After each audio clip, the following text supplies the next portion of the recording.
Sitting in the bleachers in the rain. We've shed a million tears and drank as many old style beers out at the game. Let's go, Cubby, Son Ranto, Son Ranto, Son Ranto and the lovable loser. Son Ranto, Son Ranto, Son Ranto and the lovable losers. Son Ranto.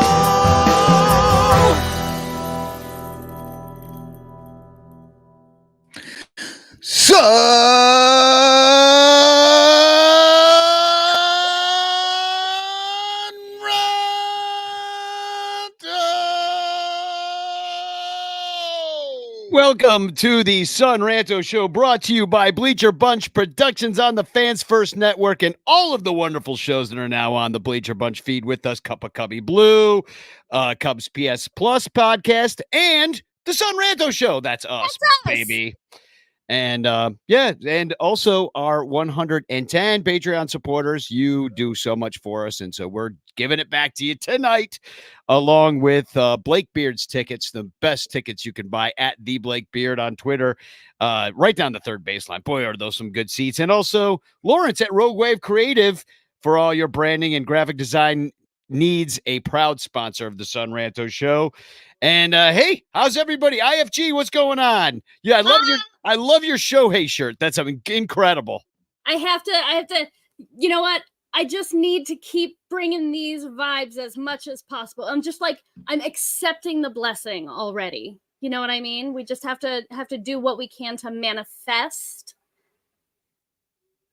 And everybody loves it. It's super popular in the chat. I love it. It's crazy. It's bananas. I love it. For the podcast listeners, how many I can see personally at least 43 Ohtani heads, like on one shirt, 43 Ohtani heads. And I mean, back fronts. I mean, if that's how many home runs he's going to hit for us. Yeah. Is that one head for each home run he hit 2 years ago? So no, that's incredible. And are you drinking anything magical today?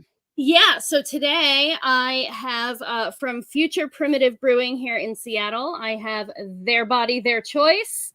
It's a nice little IPA, and like a lot of the beers that I drink, it benefits something. So this one benefits the National Abortion Fund and the Seattle Access Walk. Nice. What are you drinking, Cotton? Oh, yeah, Michael Cotton's here. You heard him screaming earlier. He's not wearing a cool shirt. Your shirt is blue. Yeah, I just have a basic blue shirt. But if you'll notice, I am wearing a visor because I got my hair cut. And for the first time in like 4 years, my hair is just not long. Like my hair has been able to touch my chin most of the last 4 years. So I was like, oh, maybe I'll grab the visor today because it doesn't just look like my head's exploding. Speaking of head exploding, look at IFG's beer. That's a nice pour. That is a very nice pour. Yes. I am actually drinking Coors Edge. That is the non-alcoholic beer. And I have to assume it's called Edge because it's kind of like edging in that you're only doing part of what you're supposed to be doing here. And you never quite get to the part you were looking for. Yeah, well, I think you have to be on the edge of reality to enjoy that beer. To be, I mean, it doesn't seem like it would be very good. I mean, Coors, regular Coors tastes like crap. Like, why remove the alcohol might be better, actually. I like Coors Banquet beer. And in fact, Game 7 of the World Series, I drank a 12-pack of Coors Banquet beer during that game. Cubs won that game. They did. They did. Some people forget, and you would think after 12 beers, I would have forgotten. But I would also like to mention that Seth Kennedy is going to be along later. We might have screwed up the time here because I told him, I'm like, come at 9:00, but that means maybe his 9:00. And so, because he's already in the green room, I don't know if he's just enjoying hanging out.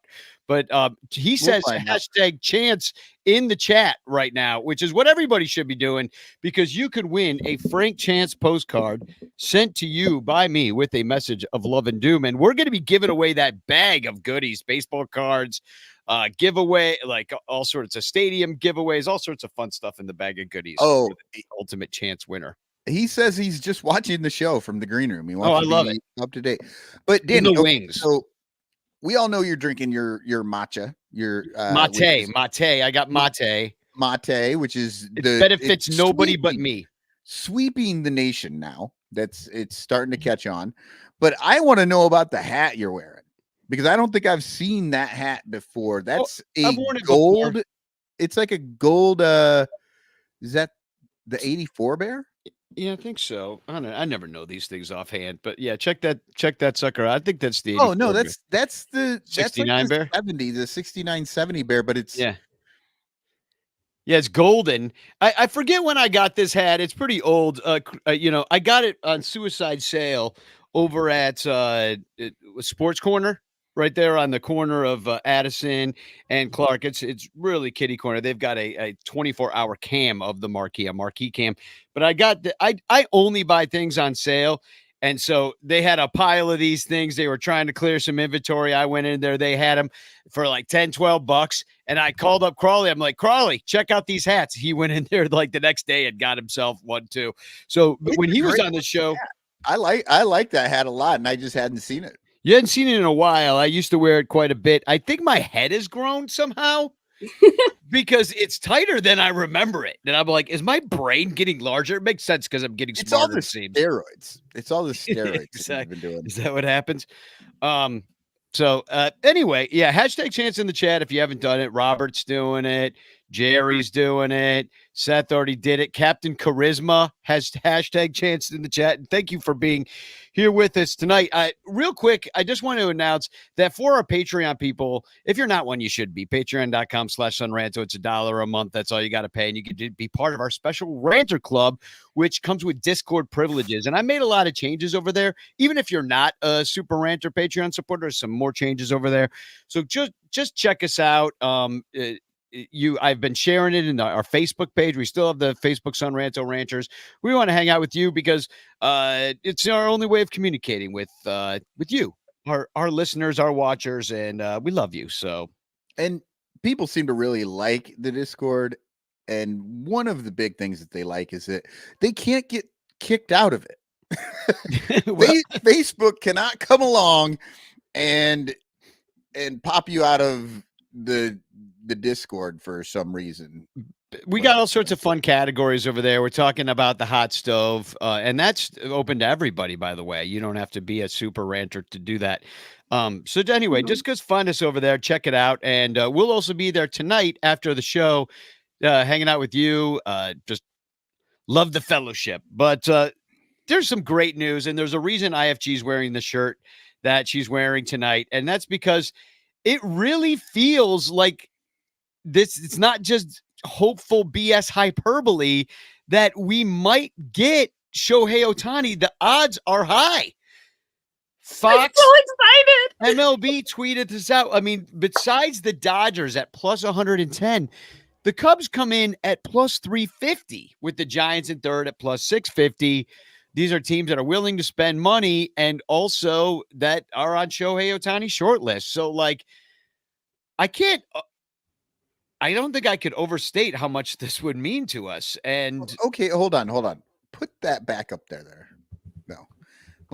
Okay, so these are betting odds, and they've got the Dodgers at the top at plus 110, and Cubs are second at plus 350. Giants third at plus 650. So if we're talking betting, $100, if you bet the Cubs and you go to the Cubs, you'll get $350 off of that bet. If you bet the Dodgers, you'll only get $110 off of that $100 bet. That's a huge gap. I feel like I'm all for getting excited, but that's a very big gap between the Dodgers and the Cubs. Dodgers is the most boring team the dude could go to. It's literally the most boring possible option. I think you said that last week, actually, IFG. It really is. Like, he's going to, if you want the legend of Shohei Ohtani to fade into the background around a bunch of chokers who have nothing going for them, and even their own fans don't like being at the games, like, what a waste that would be. Well, and he never in the changed. Most boring uniform of all time, in the most boring ballpark of all time, that's empty until the 4th inning and starts clearing out in the 7th. Like, nobody wants that for Shohei. It's the 3rd oldest ballpark in the major leagues. Did you know that? Ugly. You got to deal with Mary Hart looking at your butt the whole time, sitting there in the first row. All these celebrities. He deserves better. That's all I'm saying. He deserves beautiful, historic federal landmark Wrigley Field. Well, right. Friendly confines with his high school best friend, Seiya Suzuki. The ghosts of all the Native Americans and Mexican, poor people who they literally just plowed under and then put concrete on. You know what? Maybe we got to bring out the big guns. Should we start showing Shohei some documentaries about Chavez Ravine when they look at all the horrible things that happened in that valley to the Mexican people that lived there for generation after generation just to build a ballpark that you can't even get in to see a game at until the 4th inning because the traffic is so freaking terrible and you can't get out. You got to leave in the 7th. So you get 3 innings of baseball if you want to get home at any kind of decent hour or if you don't leave your house at 2:00 for a night game. Yeah, so it is the worst ballpark in the world. He doesn't need to deal with any of that stuff because, he probably helicopters in his $500 million contract. But, he gets to lay, he's, the dude's going to have the biggest contract in baseball, which makes you think that you don't get him because it's not something the Cubs are known for doing. But guess what? They're going to do it this time. It's not and trust me, I'm laughing when I say this. It's not the money. It's the years. That's what they're afraid of. You know what? I don't care. Pay him for 20 years. Pay him for 50 years. Pay him for 100 freaking years. Give him the Iowa Cubs on the back end. I don't care how you do it. Just make it happen. Terry agrees. Agree with IFG. Ohtani has already done SoCal. Come to Chicago. And that's the thing. It's just like, it's the same market. It's the freaking, it's the worst part of the market where he's been. That's been a total flop. I mean, the Dodgers will probably make the postseason if they get Ohtani. They make the postseason anyway. But I can't. But seriously, to get the top player, maybe to ever have lived on the Chicago Cubs, would be mind blowing because that's just not something that I think our fan base can wrap our heads around. Like, if he showed up on opening day in our uniform, I would still be like, am I dreaming? Like, absolutely. A lot of people are, I bought Seiya Suzuki's uniform the second I knew what number to put on it. I have no idea what can I buy with Shohei's name, face, number. I'll buy an Ippei jersey. I don't care. Make it happen. Please spend my money, Cubs. Well, I'm not the only one. There are so many people who are going to be like, oh man, cannot wait to buy an Ohtani 17 Cubs jersey in every color. Well, yeah, home, road, alternate. I'll buy the Friday uniform. I don't care. Yeah, the Friday. I don't like that uniform. I'll buy it. Yeah, I mean, they really might pay his first year of salary just by the jerseys they sell in the first year alone. I mean, those jerseys are like anywhere between $200 and $400, if not more, depending on if you get. Yeah, those new Nike jerseys are expensive. Yeah, well, I won't be one of the purchasers. I'll tell you that much. I'm finding my Juan Pierre. Thank you very much. Yeah, I'll have my Ohtani jersey. It'll be like some knockoff that I get on the street down on the south side. They're making fun of the guy. I'm like, you guys remember Minivish? Remember Minivish? The Darvish guy? Yeah. IFG, you weren't on the show, but did you ever hear about Minivish? Is he like the Nichiro dude who dresses up as Ichiro, but he's not? Yeah, instead he's doing Yu Darvish, and he I love he was And hanging he's a out with little us a person. little bit. He lives out in California, but I was thinking like that's the perfect next thing to do is Tiny Oh, instead of Tiny. like Tiny. mini You just fish. need like a little short dude. You missed it, IFG. One time we told it was right during the pandemic, so everybody was freaking out, and we decided because I'm Facebook friends with Minivish. He's actually a stand-up comedian. He's a Yu Darvish impersonator, even though he's about Oh, 4 that's foot tall. fantastic. Yeah, I I got to love that for introduce you to him. this guy. No, he's a really nice dude.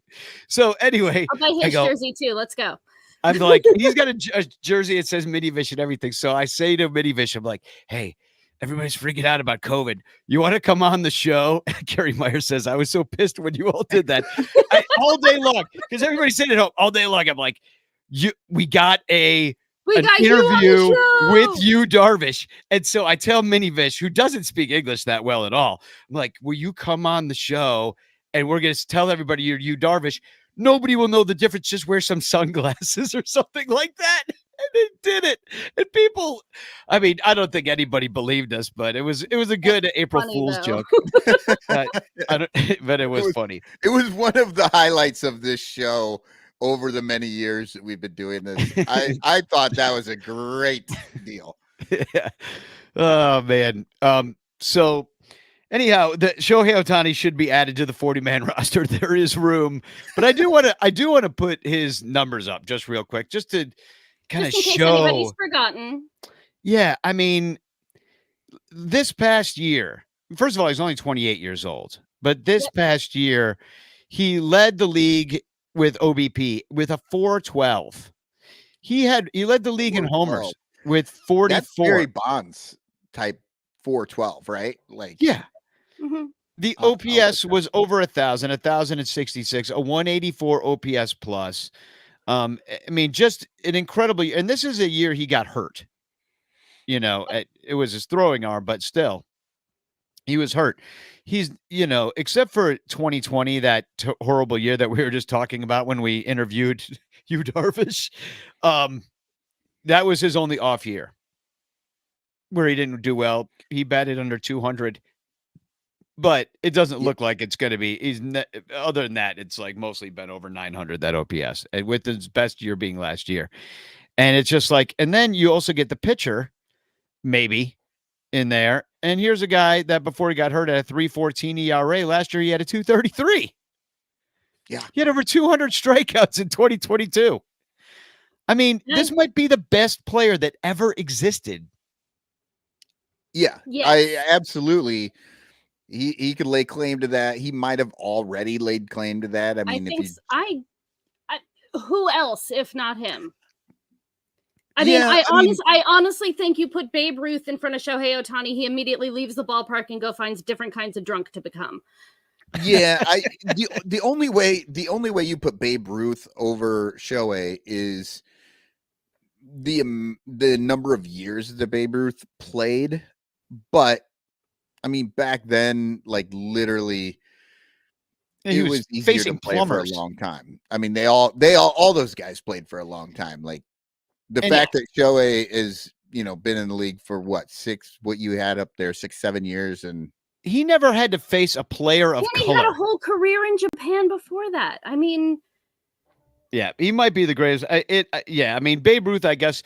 I don't even know if Babe Ruth is the best player. I don't even know if he's the second best player. Like, I'm pretty impressed by the stats and stuff, but there are, Willie Mays, for example, like might be up there. Like there are some, maybe you could say something like Roberto Clemente, if he, even though he did die, like cut short in his career, still like Barry Bonds. There are other people that I think need to be in the conversation. By the way, I looked up that OBP to see how it, matched up with Barry Bonds, and no, it's way below Barry Bonds.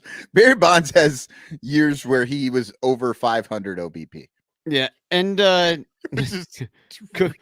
believe Barry Bonds had more RBIs from his home runs alone than Kevin Biggio did in his entire career.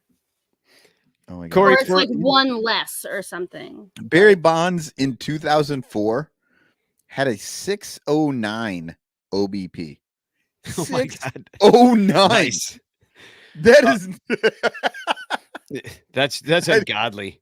Well, I mean, he had that a is little help, insane. you know, with the old inject shows, but Oh, right. All the inject shows, and they're like, you know what we should do? He had a little. Just He had a not little pitch help from the bases are loaded. Better intentionally walk him. yeah, Right. that was probably Yeah, that year. let's I just like walk. I like what Mike Waller says from the Cubs PS Plus podcast. Said Babe changed the game single-handedly, but in terms of great, he was phasing out pitching by the time he started hitting bombs. 100%. Yeah, I mean, Shohei's just doing it all at the same time. He like goes out there, you know, throws a two-hitter and then hits a home run for the next 3 days. You know, I mean, it's insane. It's To insane. be fair, Shohei Ohtani has changed the game. Yeah. I mean, 100%. They literally made up a rule for him. He's the only pitcher that even hits.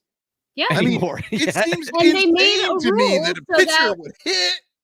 I don't And know they why literally- anybody would ever do that. It Yeah. seems like something out of a sci-fi novel that your pitcher would be allowed to hit. Weird. But Shohei Ohtani does it. What I like even more is that he hits so well that they made a rule saying that when you pull him from the game as a pitcher, he still gets to stay in as a hitter. Yeah, it's like the Ohtani rule. Yeah, he's so good that you need to They're make like, rules. we need to just let him be two people. Which is why Anyway. the Cubs should get him. You know, Shohei Ohtani, listen to your manager. it is It is time time to be a Cub. to be. I agree. I'm starting to feel a little bit better about things. I mean, by the way, now I know we've all like kind of ragged on Craig Counsell's looks over the years, but did he not look kind of handsome? Yeah, that is a handsome man right there. Yeah, he looks a lot more Look handsome at than that. what the pinstripes do for him, though. His hair looks good too. I mean, yeah, the Uh-huh. pin. I mean, the Look pin. at a manager with hair. I am not following you guys. I am not with you on this. Just I'm squint. sorry. Squint He's- and see Hold it. on. Let me help. Maybe this will help. There you go. There's an angle He's for you. not- I would Player that's development seeing that. does not stop when you get to the big leagues, he says. He is like a character. Amazing. He's a character actor.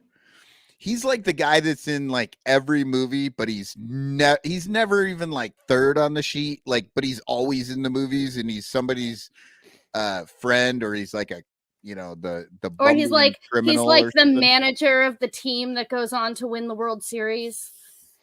Right, exactly.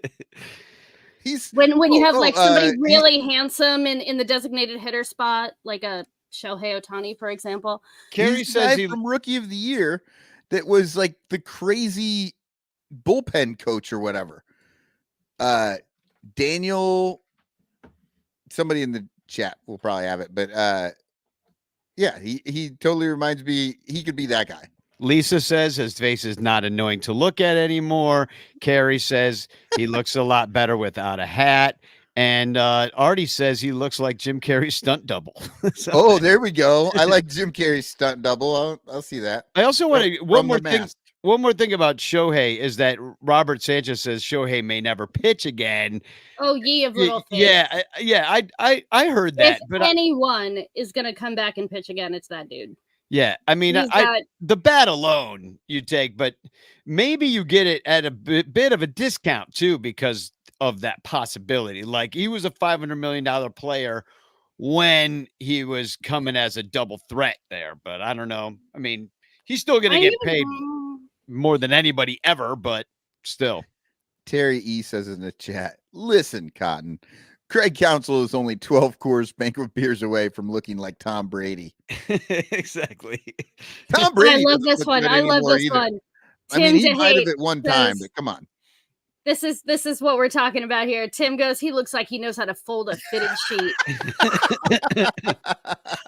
I was at the laundromat the other day, and this woman and this young man that works there, where he was learning how to fold a fitted sheet from her. And she was showing him, and I was like, I feel like I should be paying for this knowledge. Like I'm watching, I'm like, do you guys mind if I video this? Because there's no way I'm gonna remember.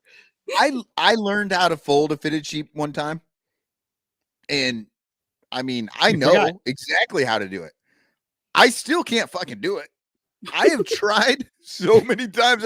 I know that you got to like kind of tuck it and just grab the other. I'm lost. It doesn't come out right. One of my first jobs, I worked as a laundry attendant and a housekeeper at an assisted living facility, like a convalescent home. So I've probably folded 8 million food sheets in my life. I'll show you how to do it. Oh So no! was everyone sitting here like, whoosh, whoosh, whoosh, whoosh. I've Perfect. watched the videos. I've seen how to do it, and for some reason, I can't do it. It just when I think I got it, it like poofs out. The whole thing falls apart. You're like, I don't know where the top is. Yeah. So I hate to get off the greatest player that ever lived, but we got some other players on the Cubs that we should talk about because there were a few moves that the Cubs made. Luis Vasquez now on the 40-man roster. Check out that impressive minor league career. He's been with the Cubs since he was 17 years old, and he's now 23. Yeah. This was pretty interesting. So, I mean, I don't really clock the prospects as much as some people. But one guy that really does is Greg Huss. And he was on the Cubs PS Plus podcast, part of the Bleacher Bunch network. So go check that out. He started talking about these guys, and he is all over this. He watches all of it. And he was like, I couldn't believe they put 3 guys, out of the minor leagues on the 40-man roster. And this guy, plus Luis Vasquez, because this isn't one of the 3 guys. So he's on the 40-man now. And I don't know about this. I mean, I'm just wondering what this move means. Maybe it doesn't mean anything. But he's basically a glove first minor league infielder. Kind of was wondering, like, when you've got Nick Madrigal's and Miles Mastrobonis is to do that kind of thing, and you've got, of course, Dansby and Nico. Then what are we doing with Luis here? I mean, even if he's good, I'm not sure they didn't want to lose him in the Rule 5. Maybe is what it is. I don't know if he was up for that. I mean, this is kind of like the time of year where they do that sort of thing, but might be procedural. I don't know. And if anybody sheds any light as to why we'd want to care about Luis Vasquez being, but here's the thing: if you put him on the 40-man right now, because if somebody takes them on the, I just don't know that that's the case. 5, then they have to keep him on their, on their 40-man roster, right? For the whole for the whole year. So do we have to do that as well? No, kind of. Okay. No, but he can be on our 40-man, which is just like which takes up a 40-man spot. Which can you imagine? We're like, we didn't want to lose Luis Vasquez, so we couldn't add Ohtani to the 40-man. Well, I don't think that's gonna be the trouble. I think they'll find a space for that one. So these guys, they were also added to the 40-man. We'll go through them real quick because they don't really matter. Well, they might matter this year. We don't know. But there's all young pitchers. And this is from Bleacher Nation, so I'm totally ripping all this off from them. Michael Arias, 21 years old, took off this year with a combination of a fastball that has reached the upper 90s and a changeup that is probably big league ready at this moment. And it's called a silly good pitch. And he could start the year off at AA. Anyway, I'll put his numbers up so you could take a look at it. He was in A-ball last year, went to high A, didn't go as well as it did in low A. I don't know what you're really looking at with these numbers, but, overall he had a 12.2 strikeouts per 9, which you'll take every day of the week. But he also had 11 walks per 9. Ooh. Oh, no, that was the year before. Sorry. 5.6 walks per 9. That's still a lot. It's not 11, but it's a lot. So it seems like one of those like high-end arms that he touches it's got the velocity and stuff. And you know what? It's easier to teach somebody who can throw hard where to put it than it is to teach somebody who can't throw hard to throw way harder. So who knows? It's fun. Right. I think it's fun. I think it's fun to have guys who throw hard because throwing hard is objectively better than not doing that. Yeah, and you never know what's going to happen in the season. We saw you're always going to need pitching. You never know if you're going to end up seeing these guys because you just needed it. It's nice to have some arms stockpiled. Well, and we just lost like Estrada, right? So yeah, we just lost Estrada. I thought we lost somebody else too. By the way, I have Googled Michael Arias 3 times, and each time I've gotten different Michael Ariases. Then unfortunately, it's okay. Finally, we got to ours. He's a right-hander. That's what I was trying to understand. I was like, well, this one's a painter. This one's a drummer.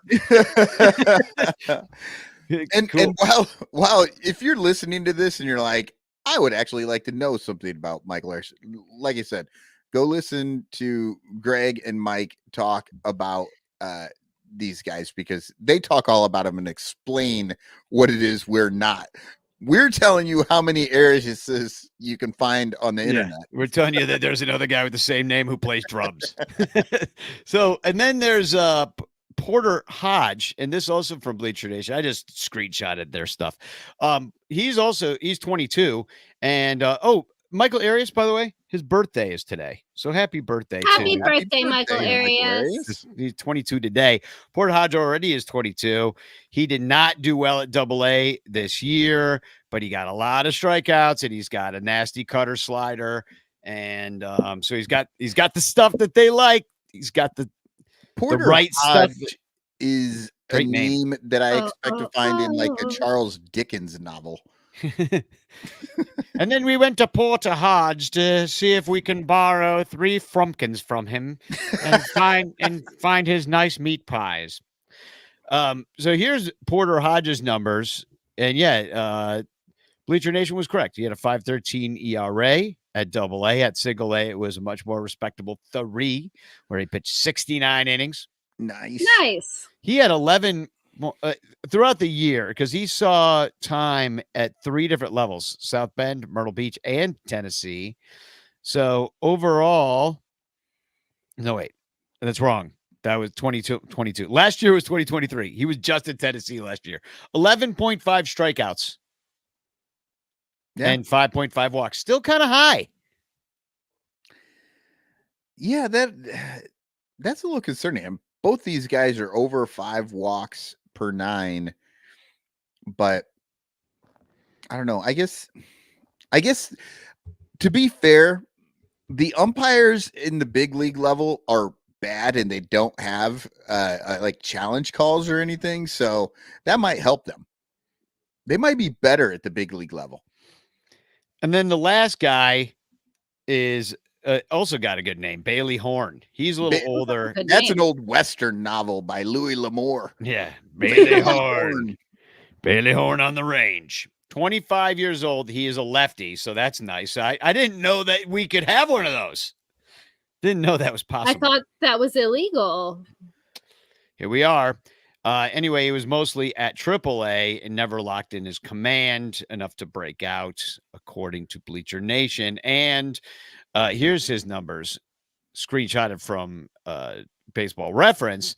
And he had, between 2 teams, 11.3 strikeouts and just about 5 walks per inning. Sorry. So still the high walks, high Ks. But, when you're looking for the swing and miss, I mean, I don't know if they swing and miss at it if you're a major league player, but if you're looking for it, we seem to have it at the high levels of our minor leagues. And these guys were the ones they protected. It's great. Yeah. I mean, they've got a lot of swing and miss. That's great. They've also got a lot of throw and miss, and that's a problem. Yeah, throw and miss. Yeah, throw and miss the strike zone. Yeah, but that's fine as long as the guys swing at it. Right. Jake Garrett won a Cy Young that way. Yeah, exactly. So, I don't know what to make of all of that, but making these little moves, and it's kind of interesting, that it made me look up those pitchers, and I really did enjoy listening to Greg and Mike talk about it on Cubs PS Plus, and so that it's great to have those guys. We're so lucky as Cubs fans. I always say it, but to have so many people watching the team and interested in different aspects of the team. Absolutely. Very cool. So let's take a quick break. We're going to play a little commercial for Patreon. You please become a Patreon member. In fact, ask for it for Christmas. It's a $12 Christmas gift that your child can buy you. Harry E makes a really good point here. It gets the feeling we're trying to protect some of these pitchers that Craig Breslow may try to grab in the Rule 5 draft. And that actually makes a ton of sense, seeing as Craig Breslow knows all of our pitchers and who might be good or whatever. So. Yeah, cue all the guys that we drafted 2 years ago on the Red Sox in a year. Yeah, exactly. So we'll be right back. Hashtag Chance in the chat and patreon.com/sunranto. All over Chicagoland, there are thirsty, frazzled, overworked Cubs podcasters who are struggling to survive one more baseball season in the dog-eat-dog world of unpaid content creation. But it doesn't have to be this way. You can make a difference. Become a super ranter at patreon.com/sunranto, where your support ensures that poor, sad, pathetic, ugly, loser Cubs podcasters can pay for tickets and beer, and in turn line the pockets of the baseball oligarch Ricketts family. Just $1 a month can buy a scorecard. $5 a month can pay for guitar strings to write a Cubs song. And $10 a month almost buys one beer at Wrigley Field. Cubs content creators are the lowest pieces of pond scum garbage that slither over the face of this planet. But super ranters help them get drunk and screw off at baseball games. What do you get out of it? The Sun Ranto Show delivered to your podcatcher without stupid advertisements like the one you're seeing and hearing right now. Plus, at other Super Ranter levels, you can get Cubs music, access to private Sun Ranto pages, the Ranter calendar, and special thanks and Ranter recognition in our live broadcasts, plus eligibility for monthly prizes. What does Sun Ranto get out of it? Your money. For tickets and beer. Go to patreon.com/sunranto. That's patreon.com/sunranto. And become a Super Ranter today.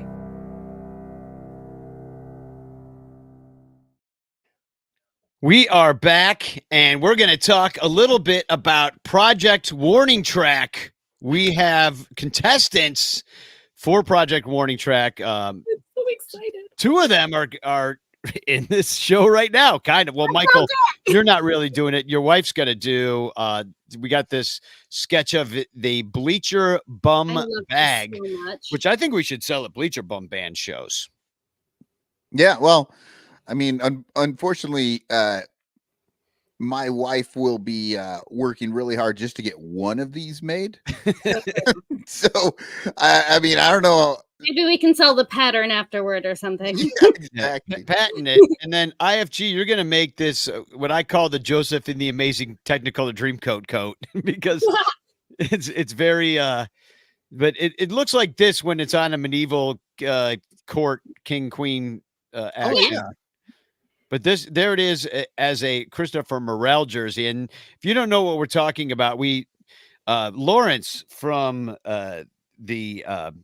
Rogue Wave Creative, he accidentally bought 4 5XL jerseys, and they're just absolutely humongous.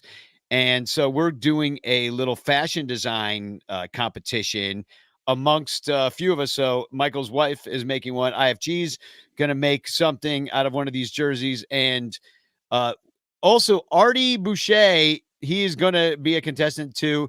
We're just going to take his word for it that he has an idea. He just needs to sketch it out. So Artie, if you just do it real quick and text it to me, I'll bring it on the show. We can see what your idea looks like, even if it's a terrible sketch. In fact, that might even be more entertaining to us right now. And then Jeff at Cubs Magic number, one of our Patreon peeps, he says, okay, Mrs. Cubs Magic number is on the case and she's going to make this dress. Now, do you know what the name? It looks like it's a shirt and a dress, or a shirt that becomes a dress. Yeah, so this is the example on here is taking a men's button-down shirt and turning it into this nice little ruche, this nice little dress with a nice ruffled hem and a little belt. I think this would be a lovely thing to wear to a game, going to a nice spring game in the bleachers. You got your nice pretty like Cody Bellinger Chicago Cubs dress with a little ruffled hem. That would be so cute. Yeah, so we have our contestants, and so we're gonna be doing updates, and I'm gonna be Tim Gunn, and I'm gonna say things like "Make it work, contestants." So what's going on with the upside down morale? Is that gonna turn? I'll say things like I'll be all bitchy, and it's gonna be incredible. And Michael Cotton, you are our resident Heidi Klum, so Absolutely. you're on a strict diet of no food. Which is why I'm drinking diet beer. So I need to do a lot of work in that. So I'm excited. I mean, we have pretty much all the holidays, going on right now, but we don't really have what's our timeline? Do we know? We're just kind of making this up as we'll make it up as we go along. I don't know. We'll figure it out. How about by the first day of spring training? Like we'll have our fall fashion line or our spring fashion line. I like that idea. Give us some time to do it. And that long? Yeah, because I think it's IFG had actually said something around like 2 weeks. And I told Emily that, and she was just like, "Oh my God." Yeah, no, 2 weeks is probably too short. I was thinking, I process. I have no concept of time. Number one, I'm on a lot of medication for it. Make it work. Yes. So I'm just like, hey, I can slap together a dress in an hour and a half, or probably 8 hours. I don't know. It's fine. No, I like the idea of making it a spring training release. Spring fashion show. Maybe when you get these things, take pictures, send them into us so that we can sort of, if there's a, sort of see the progress as things go. I think that would be fun. Yeah. It's off-season content, people. And also, this part of the contest was literally just to find out who's getting these 5XL jerseys. If you want to be a part of this, you can still be a part of it. You can still be a contestant. Yeah, make some stuff out of a jersey. It'd be fun. Yeah, you can still enter it, and like you can make anything. Just make something Cubs related, whatever you want to make, and tell us you're going to do it, and jump in. We just had to get this part of it going quickly, but now, I mean, we're looking at what, like spring training. So let's say the first day or the first show of spring training is where we're gonna have our fashion show. And we'll launch our spring fashion line, because I've got some ideas too, because I think I might get in on this. I'm just not going to participate in the jersey part, but I'm definitely getting in. I've got some ideas. In fact, later in the show, I've got a Christmas wish present that I would like to maybe see realized.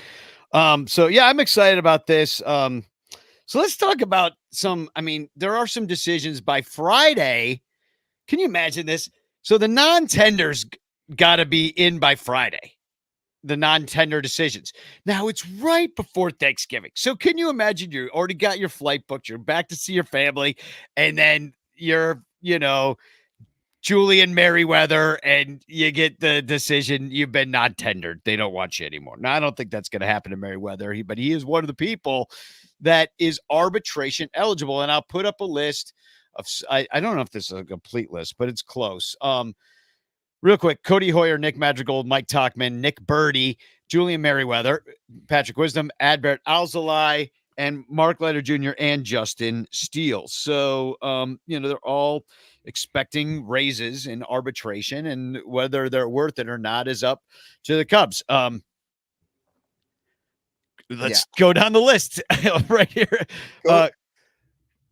Cody Hoyer, man, that's tough because we just haven't seen him in a year and a half. You know what I mean? Like, I just don't know what to make of that, but I can't imagine he would get a raise even though he is in arbitration, right? Like, they'd probably have his projected here, which is pretty much no raise, which looks like it's projected 2024 $785,000, which is, I believe, minimum.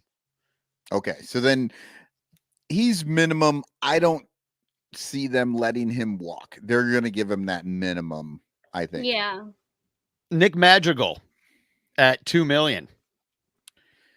They'll pay him.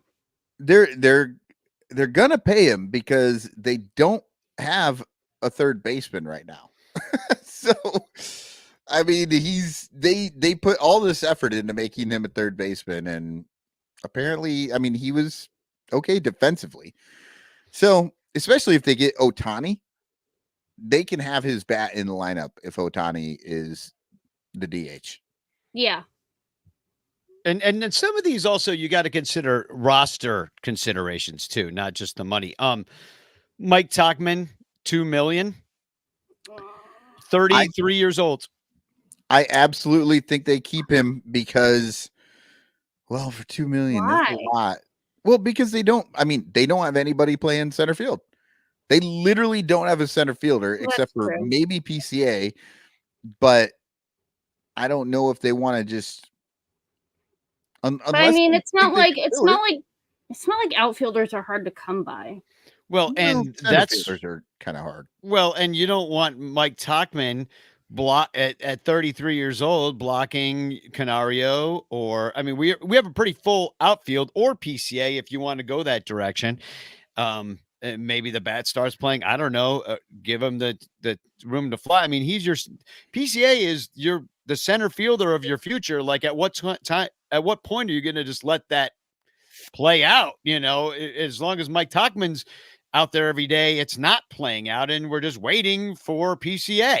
I'm not saying make Mike Tauchman your starting center fielder. I'm not saying that at all. I'm just saying that he's the only guy on this team right now that has considerable experience in that position. Morel's probably second. Probably. Okay, if you're going to make Morel your center fielder, go ahead and toss Tauchman. No, and I don't know. Maybe you just let Tauchman go because you can bring him back at a minimum deal. You could probably pull that off. I don't know. I mean, somebody might want him. He had a really good summer till the summer ended.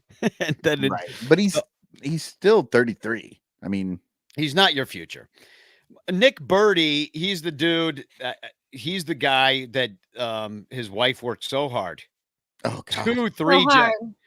2-3 jobs only for him to go out there, have a triumphant return, and then have it fall flat, which with another injury, I believe. And so, or it was the same injury. I don't know, but no, he had like an appendicitis. Oh, appendicitis. Yeah. And that put him on and then like the appendicitis turned into. But then he had like a wrist thing or something. Is his middle name Job? I mean, Jesus. I know, right? Not since Job in the Bible has a guy had such bad luck. It's like that when Homer Simpson goes down the cliff, he just keeps getting hurt. Then he gets in the ambulance and the ambulance crashes. Julian Merriweather, I mean, he's older. He's 33, but that's not bad for a pitcher. I mean, remember when the Cubs used to have all the relief pitchers in their Jesus years? Like that was a thing for a while. Yeah. Like, every single. That's 1.3 million is the number on that one. Yeah. That's what I'm saying. Bargain. They're picking that up right away. Yeah, so Merriweather's back. Wisdom, that's a tougher one because now you're $2.5 million or more. You're thinking, now you got him for a couple more years. It's only his first ARB, so he's just going to start to get more expensive. He's 33. But it's P. Wizzy. Where are these numbers coming from? I don't know, math people. Who the hell thinks that? I mean, Tauchman at 2 million and P Wiz at 2.6. Yeah, but it's just built in. This is how it works. Okay, well, it's just the system. It's the system that's making it like this. And again, these are just projections. Actual arbitration is, like their guys go in with a number and the Cubs guys go in with a number, and then somebody says, well, okay, I mean, one of these is right. for both of those guys. Right. But so what you actually have is a situation where, like, do they make a deal without going to arbitration? Right. So they could avoid arbitration, or they can go in and say, okay, we give you this number, we give you that number, and then the arbitrator picks one. Yeah, I get that. I mean, I guess or they can just or they can just say, I don't care, and then not even offer him anything. I think Mike Talkman takes their offer, and I think the offer is more like 1 million versus 2 million. And do you think Talkman would take a league minimum? Yeah. Or would he go and try his luck somewhere else? I don't know. I mean, I think he would try his luck somewhere else because he had a really good summer last year, and he showed some really good defensive.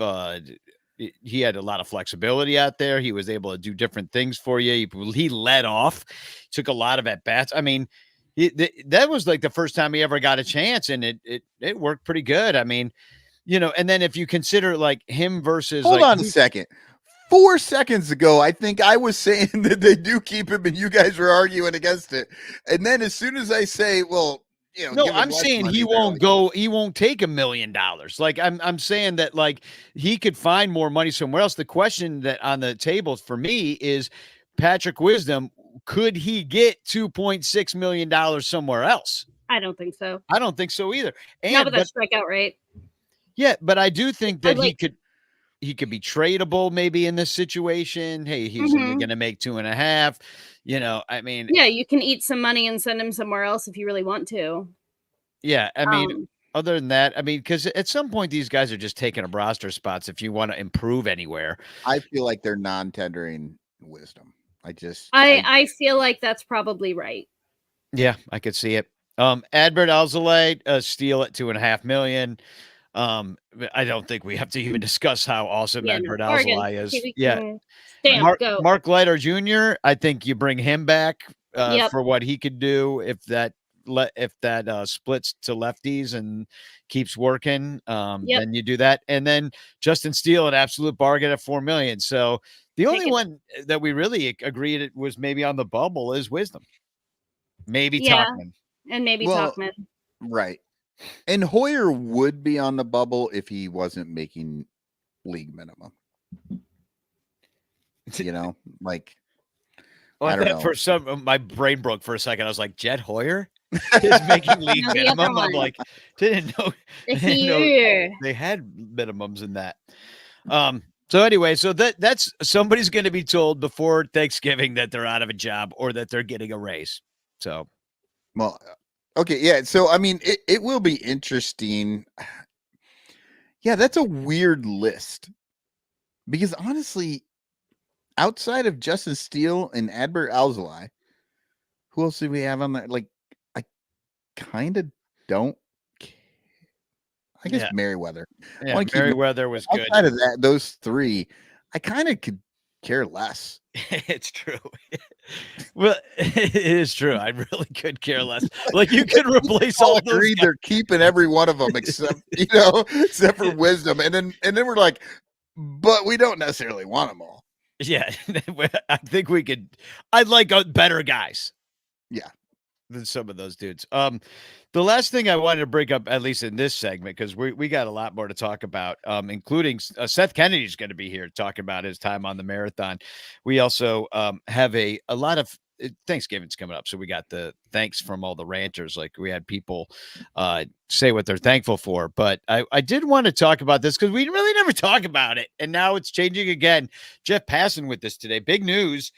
Major League Baseball's competition committee has proposed reducing the pitch clock with runners on base from 20 seconds to 18 seconds. Sources are telling ESPN the new rule could be implemented in time for the 2024 season. Details for free at ESPN or on the Sun Ranto show. I just told it to you. Okay. Here's the details. Michael hates it. It's what else do you need to know?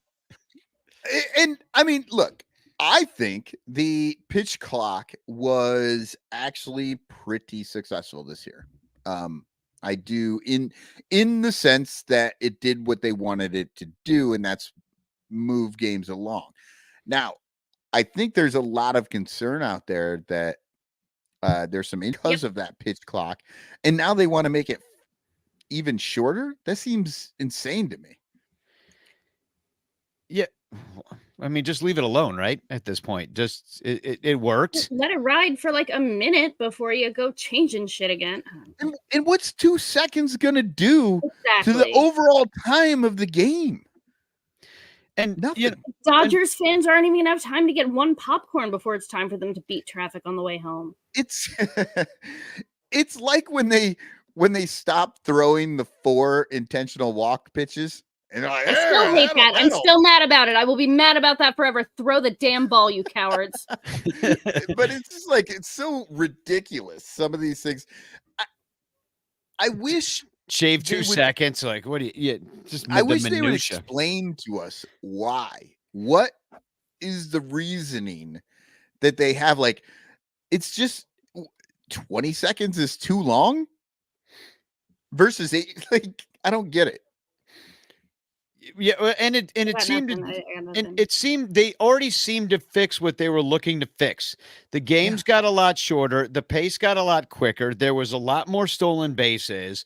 And this is what I want to talk about. I don't want to open a giant can of worms right now, but and maybe this is something we can talk about later on the Discord as well. Is like I was kind of not surprised to hear you say that it was kind of a successful overall implementation of the pitch clock rule. Now, I still contend that I wish that they just played faster, but it didn't seem like they were about to do that.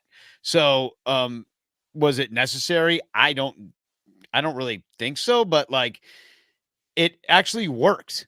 And only a few times when I was at games this year did I feel like it was too fast. Like I felt rushed with my Wrigley baseball experience.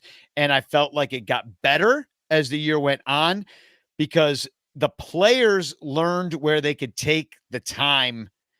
The catchers held the ball longer. The way that maybe it's the 3-batter minimum rule that kind of changed the way that, like David Ross and his 2-out pitching changes sort of thing. So the game, they started manipulating it in ways not necessarily to make it longer, but the result was that it got longer. And maybe sometimes it was to make it longer. Like when the catcher is like, my pitcher needs a breather, so I'm going to pretend that I dropped the ball or that I need to adjust my shin guard. Or how many times this year did the PitchCom just stop? I can't hear him, man. We got to change the battery in this thing. Yeah. The absolute worst batteries anybody has ever seen in their life. Yeah, Duracell's definitely not doing a deal with Major League Baseball and the pitch guy. Ours run on Amazon Basic. Amazon Basic batteries in every pitch in Major Leagues. Instead of shaving 2 seconds off of this pitch clock, why don't they make the brims of their hats into little solar panels to power these things that just don't seem to keep going? It's a little too green for the MLB owners, don't you think? It's a little too environmentally friendly. Then they would actually be calling games for rain the second it got cloudy. We didn't complain about the pitch clock this year that much. Not as much as we did before the season. And I just kind of find that interesting. It's not that I'm like the pitch clock necessarily, but I was absolutely fine with it eventually. And my anger subsided, I guess. I didn't hate the longer games. Like that was never really a concern for me. I do feel like some of the games were a little short. Like I honestly did kind of feel that. And but overall in the watching of it, the actual experience, it was fine, I guess. I mean, there were times back in the day that pitchers did kind of screw around a little too long, IFG, where are you? Where were you at it with it through as the year progressed? Not to sound like stubborn or whatever, it materially changed the way that I watch baseball. I still see the numbers counting down on the screen, and it gives me anxiety. I don't enjoy it. I enjoy watching baseball less because there is a clock ticking down every single pitch. So yeah, I hate it. I hate it a lot. I watched less this year too. I did. I listened a lot more to the radio, and I kind of agree that just the fact that it felt like you've got to go keep going, keep going, Yeah. keep going. There is no moment to stop the game and let like a moment happen. There were a few times that it was egregious to like a baseball moment, a human baseball moment that got wrecked. Yeah, Bellinger Yeah. back in LA getting a a standing ovation or whatever, and they called Strike a strike. one. Yes, sorry, buddy. Get in the Yeah. box and hit, That- you asshole. To me, That I was mean, I ridiculous. have a really complicated relationship with time anyway, for several reasons. But like the ballpark to me was a place where clocks didn't exist, and now they do, and to me that's worse. I personally, I feel what you're saying here, IFG, with showing the clock. I don't care. I don't need to see the pitch clock at all, unless they call a some sort of a pitch clock violation. And then, in the replay, they can show you how that violation happened. But I don't need to see that clock. That I might really make it better. But the fact that it's there, like even if I go to the ballpark, there's like 6 clocks all the way around the stadium, and I don't know. I don't like it. Not to like harp on the point too much, but to me it does affect how I watch the game, and I don't like it. Well, I like what Dennis Huffman says. He said the best thing to come out of the pitch clock is the bitch clock, and and that I think we can all agree upon that the best thing that ever happened. I would love to turn that into like a family board game. Well, maybe not a family board game because it's called bitch clock, but like, can you imagine like it's kind of like the what's that game? Not Words with Friends. Like Cards Against Humanity. Yeah, you have a bitch clock version, and you just got a bitch about something, and then you have an all bitch session or something. I don't know. I haven't worked out the details, but well, anyway, I just thought it was interesting that I guess the pitch clock success wasn't successy enough for them. that is insane. And I feel like if you cut that down by another 2 seconds, all it's going to do is make there be more times when people have violations, and we shouldn't be working towards that. Yeah. No. They should maybe add 2 extra seconds to both versions just so that we don't have that. I don't know. That's what people were saying, like add a little bit more time. People actually concurred about that. But what do the fans know? We're just the people that watch it every day. All right, we're going to take a quick break, and then we're going to come back with Seth Kennedy, who's going to tell us all about his experience of listening to Son Ranto's marathon podcast as he ran the New York City Marathon.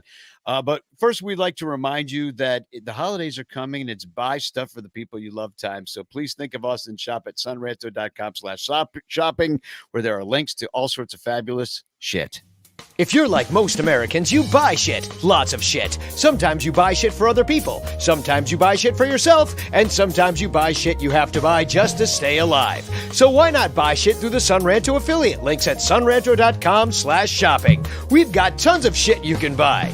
Go to sonranto.com, click on the shopping link, then click our ads and buy shit. We've got Amazon. They've got tons of shit. But you can also buy MLB shit, NBA shit, NFL shit, Fans Ed shit, Southwest Airlines shit, Fanatic shit, Reebok shit, Wine of the Month shit, Beer of the Month shit, Bear Mattress shit, StubHub shit, Lid shit, Sports Memorabilia shit, Volcanica coffee shit, Vibrator shit, Condom shit, Bag shit, NHL shit, and Audible membership shit. There's a whole lot of shit that can help the Son Ranto show stay on the air so we can keep talking shit. So buy shit today through sonranto.com/shopping. Thanks. Cubs Jesus thinks you're the shit. Welcome back. I did want to share with you too that I am wearing a shirt that is for sale. That is such a short commercial. It's a minute. So check this out. I've got my Our Bull Penis Awesome shirt on. These are I think I've sold like maybe 5 of these in the last 8 years. But you two could have one. I'm gonna drop the link for it in the chat. I always forget to I don't know, sell the stuff I create. I just like, shouldn't people just know about it and love it and make me rich somehow? No, that's not how it works. But you can buy a Bull Penis Awesome shirt amongst a lot of other things at sunranto.com/shopping and also sunranto.com/stuff, where all the Amazon things are. And Black Friday's coming. And then Cyber Monday, and then Giving Tuesday, and then Wacky Wednesday, which I don't know what that is. So Black Friday, buy a black t-shirt, right? Then small business, I think we fit in that. Buy whatever colors t-shirt you want. On Giving Tuesday, join Patreon. I think you can do we're a one-stop shop for every day. Agreed. Well, I don't know how to transition to Seth, but so here he is. It's fresh from his New York City marathon. A big round of applause for Ranter Seth Kennedy. Hey, Seth, welcome to the Sun Ranto Show. It's nice to have you on. How are you? How you feeling? I can pretty much walk normally again, which is an improvement over where I was a week ago. How many days did it take you? How many days did it take to recover? Like, were you really hobbling around after running 26 miles? Yeah, I mean, like I did a good job of staying on my feet afterwards that day, so it helps take the edge off a little bit. But going up and down stairs for a few days afterwards is a slower production than I'm used to. Can you take sick days after a marathon? Can you just be like, my legs don't work anymore? I probably could. Call in crippled? I would have to call in dead. So yeah, I don't know if I could even walk. Sort of the epitome of a thing you did to yourself, though. So So let's just get this out of the way, because I am so curious too. Carrie Meyer asked in the chat, can't wait to hear how close Danny was at predicting where Seth was along the route during the podcast. Yeah, I wonder about that, like this Williamsburger song, and what we were saying when you're going by Gracie Mansion and up by Yankee Stadium and with Uncle Mike in Queens. Like, how close were we? Pretty much bang on. that's delightful. I mean, I only because you were on. I mean, you told me where you'd be, and then we were hoping you'd be there, as were you. There were a couple of points where, when you come off the Queensboro Bridge, you go from being on a bridge where there are no people down onto First Avenue in Manhattan, where it's wall-to-wall people. So like the experience of having the sound of that, I kind of paused for a couple of minutes and then picked it back up. So pretty much anyway that I threw it off was my own fault for having paused. But you don't want to miss a thing from our show, that's for sure. You don't want to fast forward that. I'm sure that we didn't say anything useless in the 5 hours we talked. Well, I mean, you talked about 4 or 5 people off of the 40-man roster. You were making. I didn't want to miss anybody. Yeah, we got to finish that show. In fact, we didn't even. How many of those people are still on the 40-man roster? About half of them, I think. The Cubs added more people to the 40-man roster this week than we talked about in that show. So you're from the East Coast. You've been to Manhattan before, so you kind of knew. New York City, I would say, to a certain extent. But how was it? IFG was born in New York City, in fact. Yeah. So, I was born on Staten Island. So, depending on how New Yorker you are. I was born in New York City. I was born on Cop Island. It's a borough. But borough. What's the difference with when you're running it in that way, especially with no traffic, where you're running in the middle of First Avenue? I was just about to say less traffic. No traffic. Yeah, man. I used to have to dodge bicycles and stuff when I was running around there. There are a couple of points during the race where you still have to do that. There are a couple of pockets of like Brooklyn and stuff where people have to get across the street. They're just going to cross the street. Goody. I've been that guy. I'm like, marathon day. Not today, buddy. Out of my way. But I mean, it where it particularly gets helpful is any marathon when you get into like the area past mile 20 and you start kind of losing your mind. You just start doing math and figuring out like, okay, so I have this many miles left, and I have to do this and I have to do that.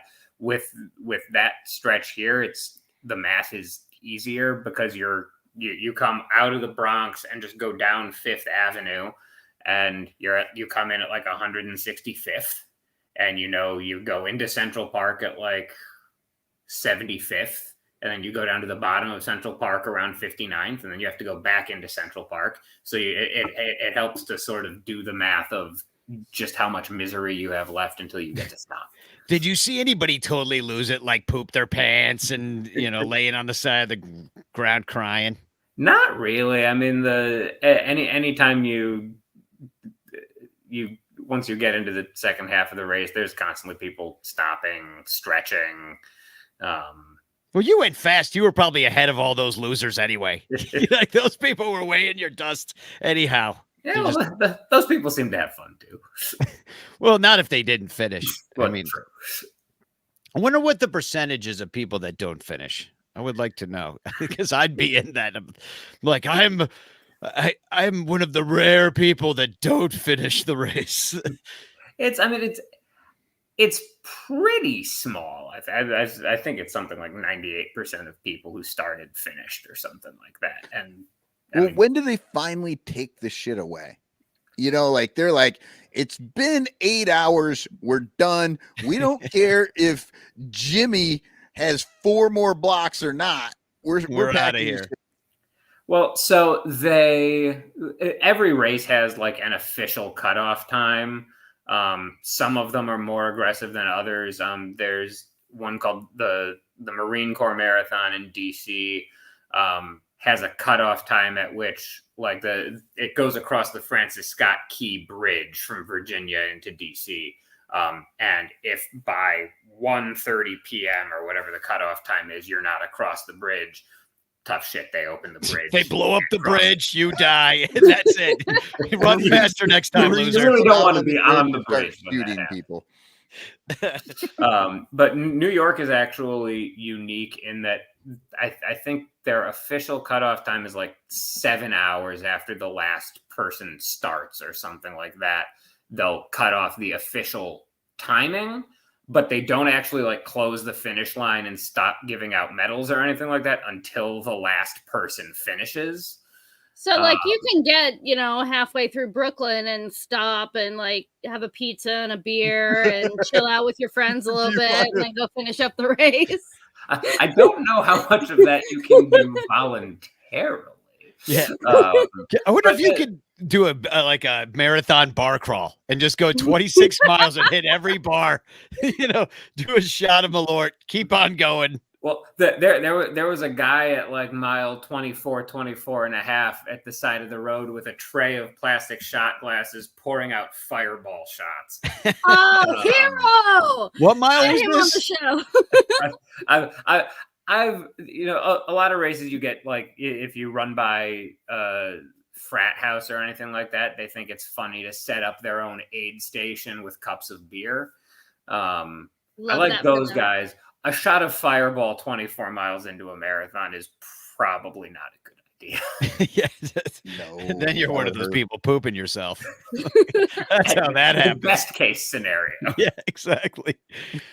You're on the East Coast, but why are you a Cubs fan? Like, what's your connection to Chicago? I mean, I grew up there, moved out here, first for college, kind of wound up back in Chicago for law school by accident, but moved out here. I like how you accidentally went to law school.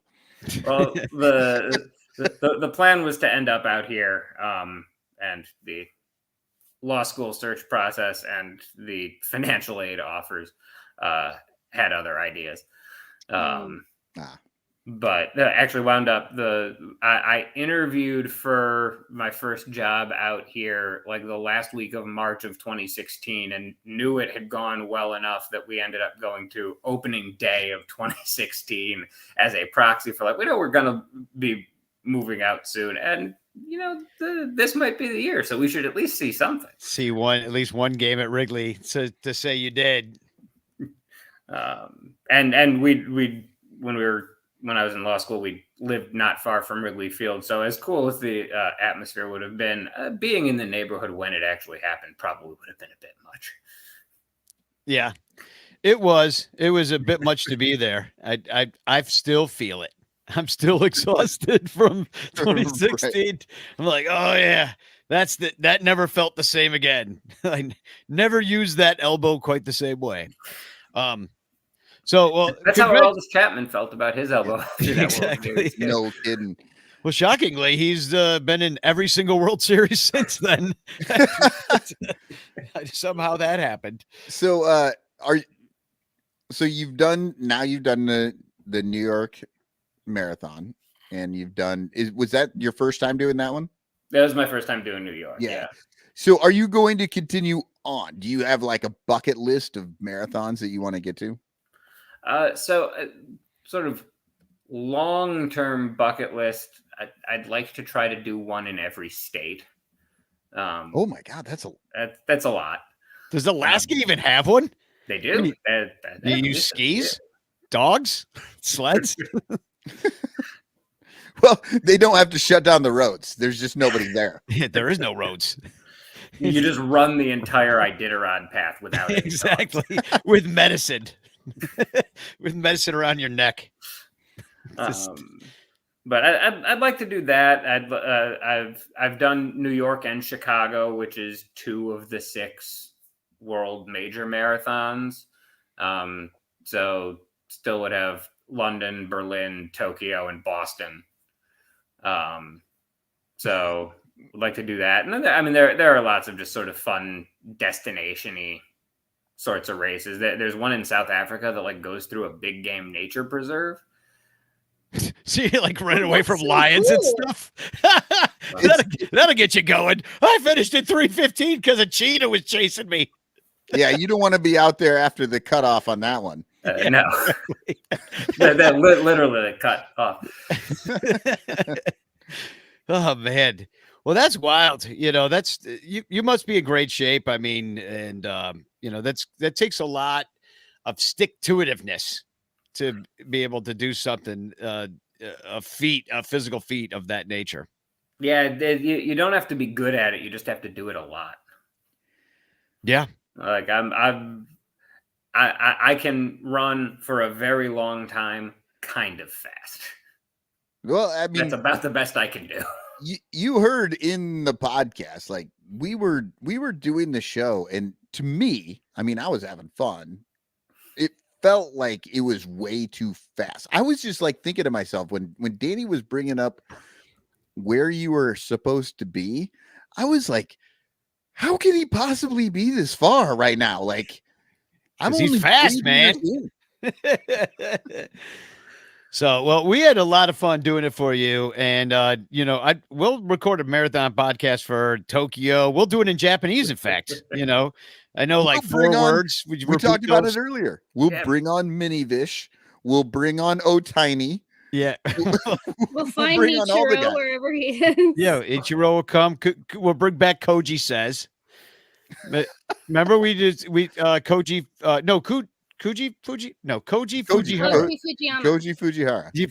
Fujiyama. No, Fujihara. Okay. It was Hara, and yes, I remember the Koji. He had a blog, and we translate it, and it was, and he's still hanging out too. He's still doing baseball stuff, but people. What's Munenori Kawasaki doing these days? Maybe you can get him on. He'd come on. Monkeys don't get cramps. Yeah, I forgot about Munenori Kawasaki. Yeah, he was fun. That would be so. That's what. So get that Japanese marathon going, and we'll find every single Japanese player, including new Cub Shohei Ohtani, who we're definitely signing this offseason. We're But gonna get Ohtani. Who's the pitcher that everybody Yamamoto. Yamamoto. We're getting Yamamoto. Yep. And we're gonna have Seiya. Sawamura Award winner. He just won his 3rd Gold Glove in a row. He threw no hitters in consecutive seasons. Threw 2 this year. Amazing, great guy. Yeah. So get Seth, all those guys. So basically, we are gonna start selling this city to these players. If you come play here, this random guy that you've never heard of will run a marathon in Tokyo, and then I don't know. Podcast will do a show in Japanese for you. Like this is selling itself. I don't see how Ohtani could not come here now. Look, if this is what I can do to help bring Shohei Ohtani to Wrigley Field. Well, we recorded it tonight, so we will always have proof that we manifested it this evening with IFG's awesome shirt, with us talking about it, with us praising his name, and us also praising you for your incredible physical feat. But yes, very impressive. and that's feet with FEAT. I don't know how your actual. I mean, also his incredible feet, because I know mine couldn't have done that. Exactly. Mike could have. So, well, we'll see you on the Discord afterwards. Love talking to you. See, Seth's one of the guys that this sells itself too. You could hang out with Seth if you were a Patreon member, hung out on Discord with us. Even if you weren't a Patreon member, you could hang out with Seth. So, anyway, thanks for coming on, man. And congratulations again. We're going to play a really short commercial, and then we'll be right back. Spagog, Seth. Spagog. Later.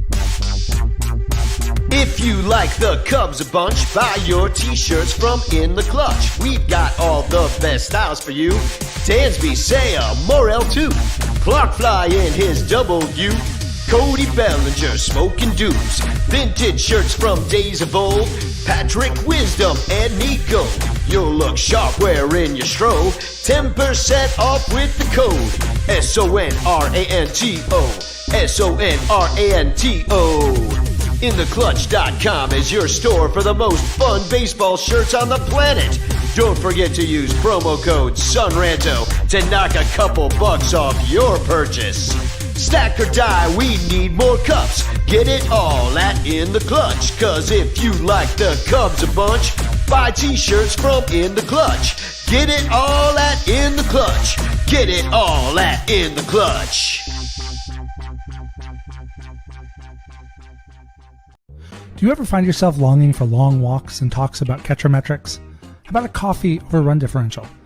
Maybe a candlelit dinner dissecting what exactly is the curious case of Miles Mastrobuoni? If you have, I have just the place for you, the Cubs PS Plus podcast. Come join us. Cubs PS Plus, a Northside numbers game, can be found wherever it is you get your podcasts, and on Twitter, Instagram, TikTok, and YouTube, all at Cubs PS Plus, a spin on the baseball metric OPS Plus. Are you ready? I'm ready. Here we go. Hashtag Chance in the chat if you would like to win a Frank Chance postcard sent to you by me with a message of love and doom and be entered to win the fabulous bag of goodies.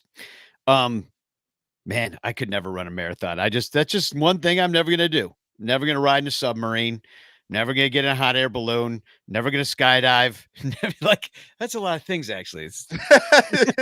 Danny just spends the rest of the night listing crap. Never going to ride a shark.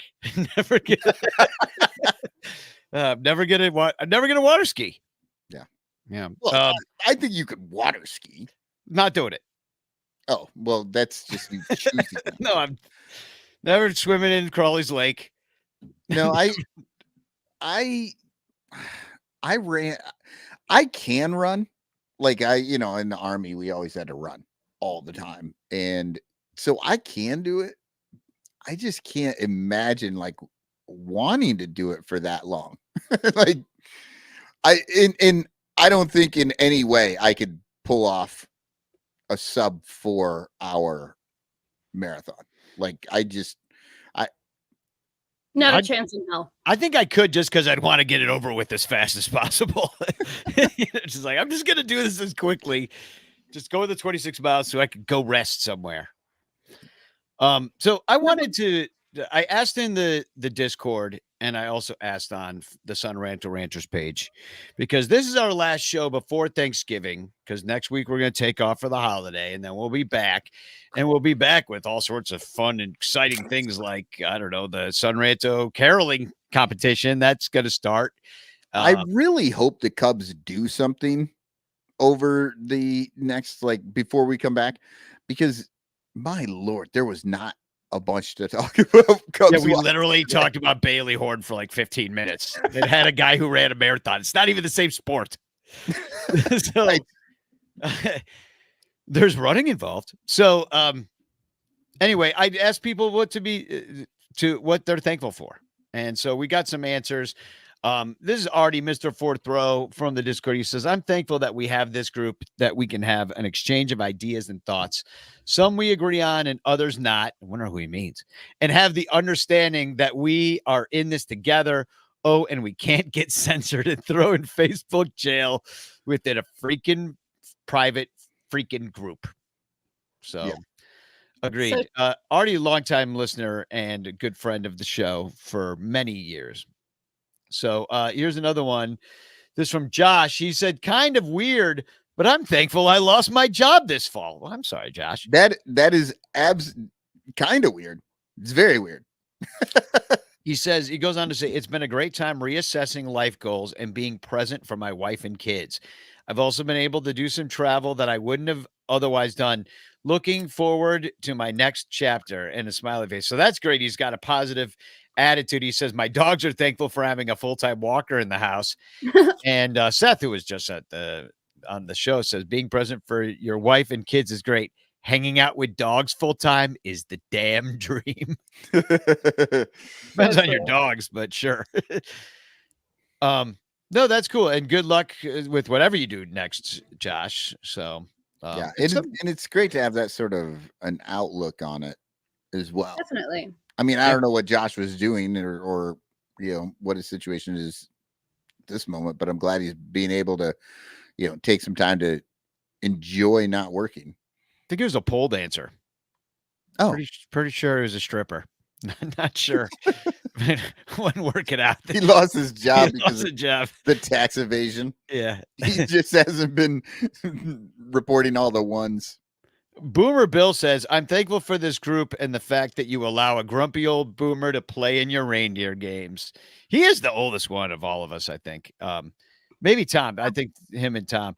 I'm especially thankful to Rocket, who would have thought meeting the funny man with a guitar at Skender Lake, that's Corey's Lake, Corey Finneran from IVNV, at IVNV Weekend at the Lake, would have led to the fun and enjoyment and ranting I've had since the initial meeting, I think, in 2016. Totally agree.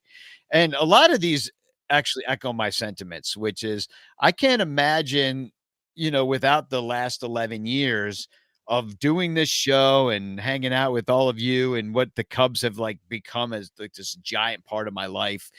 You know, I can't imagine what my life would be right now. I mean, I might be really successful. If you would take all these hours we've done this and just done something worthwhile, done something constructive with it, and instead we're making 4-hour jokes with Boomer Bill in the Discord. Yeah. Exactly. You know, I kind of love that he put in there playing the reindeer games, because if I remember, I mean, obviously, Danny, you've been doing Cubsmas carols for the entire time, but like a lot of this got started, me and Bill went back and forth, I think in 2019, maybe 2018, writing and playing and singing really bad Christmas songs at each other, like dirty ones, right? Yeah. Like really nasty, raunchy ones. Yeah. I think I remember that. So yeah. And by the way, I do want to bring this up about the Christmas carols, is that, you know, if somebody steals your idea for a Christmas song, do your own anyway. It doesn't matter. You know, like so if somebody uses Rudolph the Red-Nosed Reindeer, that's the song you were going to use. It doesn't matter. Maybe it should be about something different. You know, don't I think totally. 6 of us did 12 Days of Christmas this week. Yeah, Like, exactly. it's So fine. don't think that, you know, you gotta, you know, that there could be multiple of the same song. So I'm gonna put a few more of these up. Mike Waller from the Cubs PS Plus podcast says, I'm very thankful for this group, the best group of Cubs fans I've ever found online. Also very thankful to be a part of the FFSN now, that's the Fan First Sports Network. Then also thankful to have a franchise that seems on the rise. A big change from the last several years. Ain't that the truth? Yeah. How fun is it to like be hopeful again as a Cubs fan? I've often said if we didn't have any false hope, we'd have none at all. But like this almost feels like real hope. Yeah, I was like, what's that weird feeling in my chest? Oh, it's hope. I like feel like at the end of Grinch Stole Christmas Yeah, when they're all Hearts singing grow in anyway. 3 sizes. I can feel it pushing against the iron cage. What's that feeling in my Yeah. chest? Oh, my heart's beating again. Oh my God. Well, I'd like to echo what Mike said there about the best Cubs fans. Look, I've said it a number of times on this show, and I haven't that Discord and the things that we talk about and where people are coming from. This is a really smart. The Ranters are brilliant. Like they're really good at all this stuff. So yeah. So Tim J80 says, thankful the Cubs didn't completely suck and they had a winning record. Also thankful for this group and how we can all share in the good times and the bad.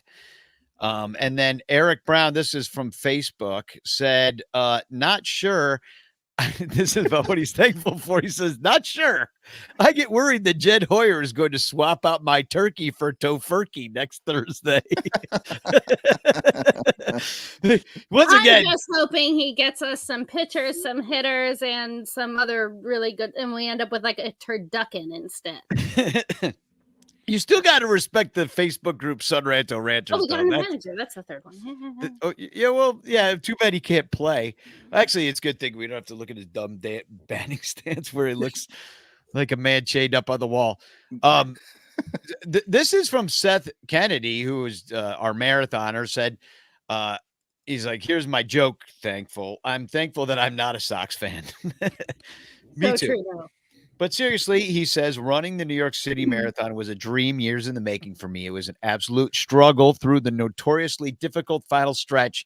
And the fact that you guys wasted so much fucking time to make me laugh throughout was just wonderful. I know I've said it before, but I can't thank y'all enough. Also, Craig Counsell. Seriously, thankful for that dude, too. And then Brandon Stahl says, I quote unquote healthy organization. I don't know if you meant that sarcastically. yeah, we're tell. still waiting on the lab results to come back on that healthy organization. Yeah. Wrigleyville Bum says, thank for all of you and being a ranter, and also getting to take care of Kitty and getting to take in the sites, including Graceland Cemetery. Thanks to me, and also thankful for the deep dish pizza that they had at Michael's Pizzeria. I've never had their deep dish, but it looks delicious and exactly how deep dish should look. Yeah, and I'm thankful to Joe for watching my cat. So like he stayed at my house with his family and watched my cat because I lost my cat sitter, and I'm like, hey, you wouldn't feel like coming to Chicago for a day and going. Remember how you were talking about going to Graceland Cemetery? You know, I need about 48-hour cat watch here. So he did that. I'm thankful. John Friedman is thankful for the firing of Ross. Says, now I feel like I can move on to the next chapter. Man, that was harsh. That's how I feel. He's a good guy, but it connected me to too much to 2016. And I hated the Ricketts for doing what they did. John, this is a thankful. This is that was the most Sun Ranto thankful I've ever heard. I'm so glad this shit's over. Fuck that guy. April, that's Dan Nielsen's girlfriend, said, I'm thankful for Dan Nielsen and the love that we shared. Aw. Also, him bringing me and the kids closer to the Cubs and the Ranters. So, if you don't know who Dan Nielsen is, he is a ranter that the first anniversary of Dan dying was just a few days ago. Was it yesterday? Yesterday or the day Might have before? been. And it was just a shock. A young guy had a stroke, died. And so we threw a big thing in the bleachers this year for him and his family. And it was a magical time that I will never forget. Ian Happ threw us baseballs. There was like a miracle Cubs comeback that fizzled, which Dan Nielsen probably thought was hilarious from hell. And it was just a really beautiful time that we had. And, I'm thankful that Dan was in our lives and made us laugh so much. So, Yeah, and absolutely. now April's in our life too. And guess we have annual Dan Nielsen Ranter Day at the ballpark. Mary Ellen Gurley says the bleachers and ball hot corner. Amen for that. And Bill Suga says me, Danny Rocket, heart. No. Well, I feel the same way, Bill, and about all the ranters. So, in the chat, Robert Sanchez Jr., I'm thankful the Cardinals finished dead last. Yeah, and if you got more thankfulnesses, we'll take them through the rest of the show because we got one more thing to talk about. If you have more, and on a little darker note, Mike Waller asks, "Is this a front office fake rally?" Getting counsel could very well be the worst fake rally we've ever seen. Well, I was going through our show last week and cutting it up for, digestible TikTok-y segments. And, I thought it was funny when IFG said our team will spend on anything but a player. Right.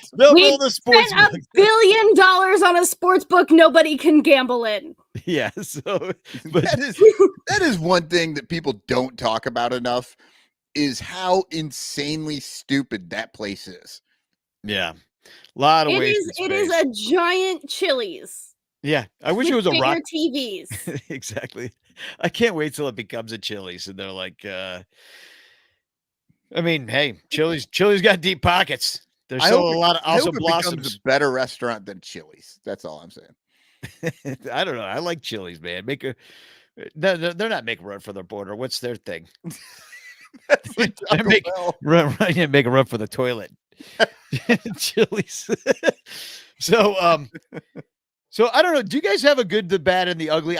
We're not going to do bad and ugly. I just had a good because we're going to start our Secret Santa next when we come back. So, so I'm going to post about that on the Discord and on Sun Ranto Ranters Facebook. We're going to do Secret Santa again. Get in on it, like minimum $25 gifts, stuff like that. But it's a lot of fun. Get to know people, buy each other fun Cub stuff that you wouldn't buy for each other otherwise. But I thought I would do my little wish list. Joey, Spirit Halloween next year for the sports book. That'd be great. Dude, I would love to get a giant Spirit Halloween and put it. That would be so funny. That'd be absolutely wonderful. I mean, hopefully we're playing on Halloween next year. Yeah. So what did you have on your my goodness. On my wish list. Okay. Let me find it. It's somewhere. You said minimum 25 or maximum 25? Maximum. That's what maximum 25. Yeah. Sorry. Yeah. Minimum 25. This is the high rollers table. High rollers. Get in. Yeah. Go big or go home. So what I'm thinking is I want my gift to be something that I could use for the project warning track.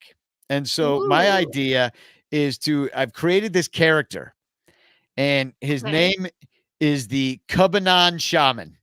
And it's kind of, if you see what I got going on here, let me explain it for the podcast listeners. You've got like the Grand Poobah water buffalo from the Flintstones hat. And it's like a 50-year-old reference. Keep going. And well, it looks kind of like Marge Simpson's hair, right? In a way, except for it's got the big white buffalo horns coming out the side. And so the Cubanon Shaman, I'm just going to get this hat, which is $25 right there. There's your present. And then I just put a patch on it, like a Cubs patch, and I'm instantly Cubanon Shaman. And as you can see, QAnon Shaman there, that's just kind of an artist rendering. Otherwise known as my shitty non-Photoshop skills. Yeah, you're stretching there to say artist rendering. That is certainly something. So it's a character I'm bringing out. I think he chops cup snakes. He definitely storms the bleachers. So, and I could also, if I don't want to use this blue hat, I could also use this Cubanon Shaman, which is a lot furrier, but it looks like that could keep you warm in those April games. I could definitely get on Sunday Night Baseball dressed as Cubanon Shaman. Absolutely, yeah. Get obvious shirts to make me a Cubanon Shaman shirt. Scream a lot. Shit on somebody's desk. Shit on a desk. Light a cigar. Call it a day. Amazing. Cubanon Shaman.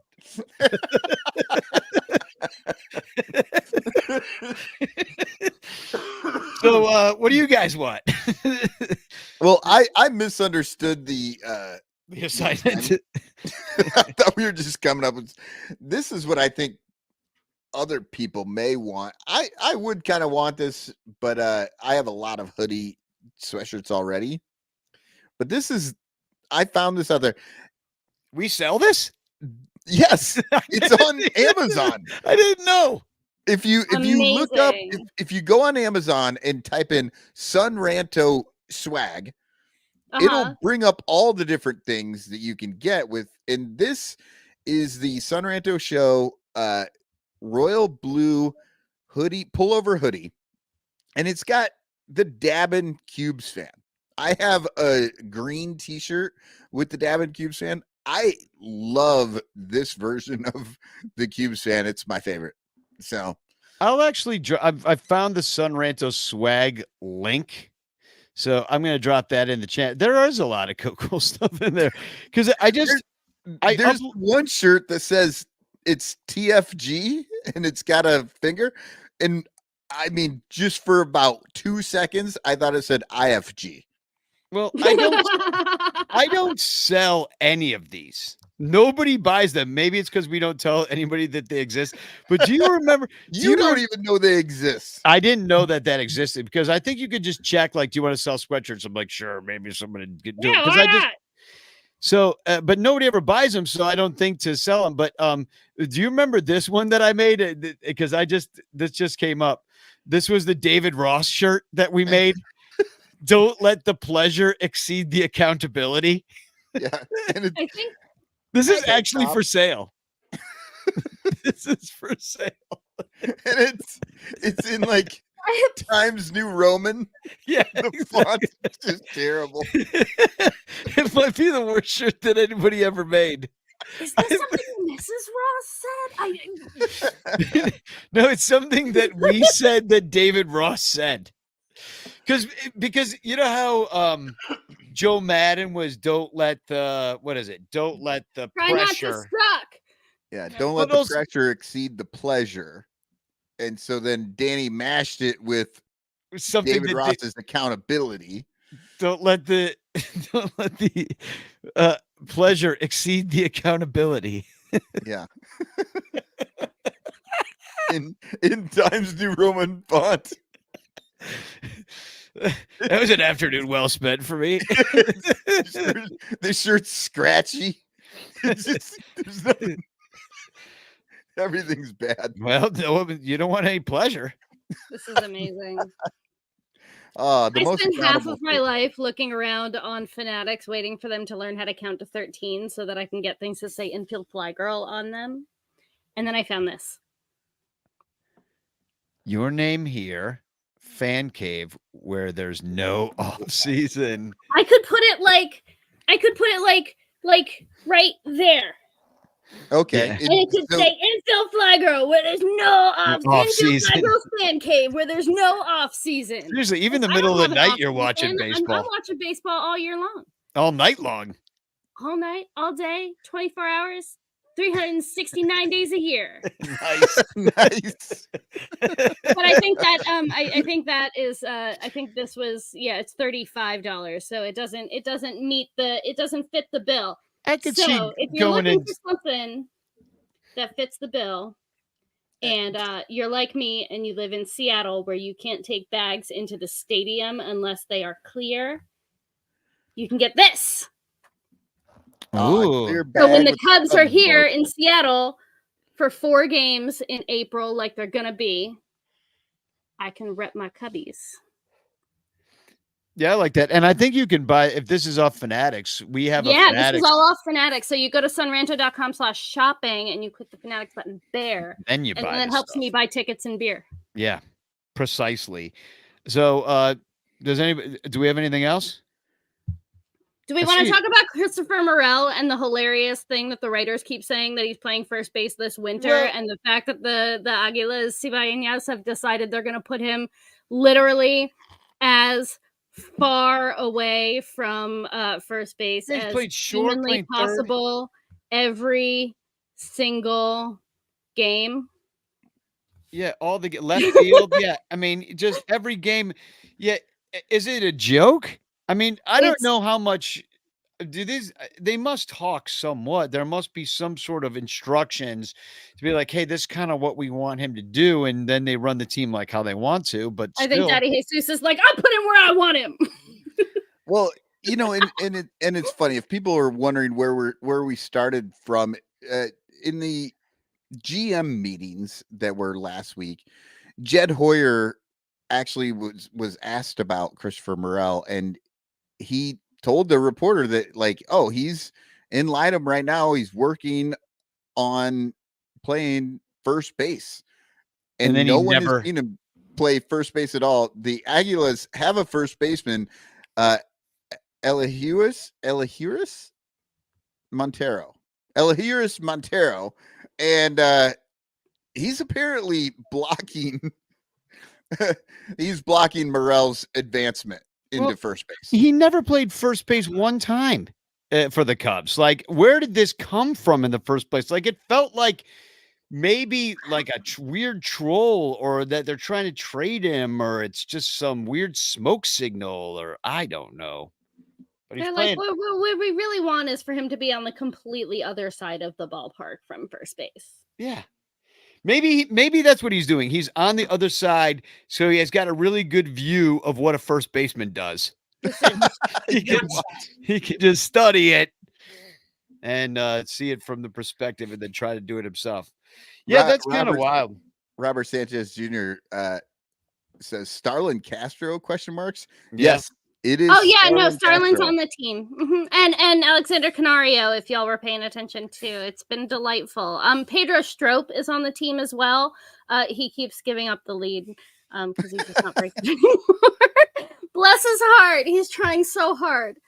And then the other thing you got in this chat here is about Colonel Sanders. Okay. And the So this curse is of delightful. Colonel Sanders. Yes. So this year it's been really funny. In the Texas Rangers won the World Series, breaking the second longest World Series drought.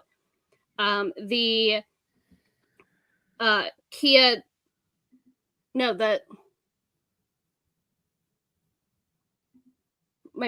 LG Twins in the KBO just won the Korea Series, breaking the second longest drought in Korea Series history. And then this year, the Hanshin Tigers won the Japan Series, breaking the second longest drought in NPB history. The last time they won was in 1985, and this officially ends the curse of the Colonel.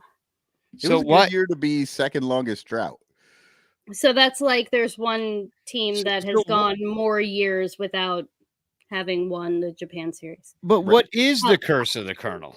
So the curse of the Colonel, I'm so glad you asked. The curse of the Colonel is delightful. So back in 1985, so 38 years ago, I was a wee little fetus at the time, was the last time the the Hanshin Tigers won the Japan Series. Before they won the Japan Series, they had to win the Central League pennant, and this was the first time they had won the Central League pennant in ages and ages and ages.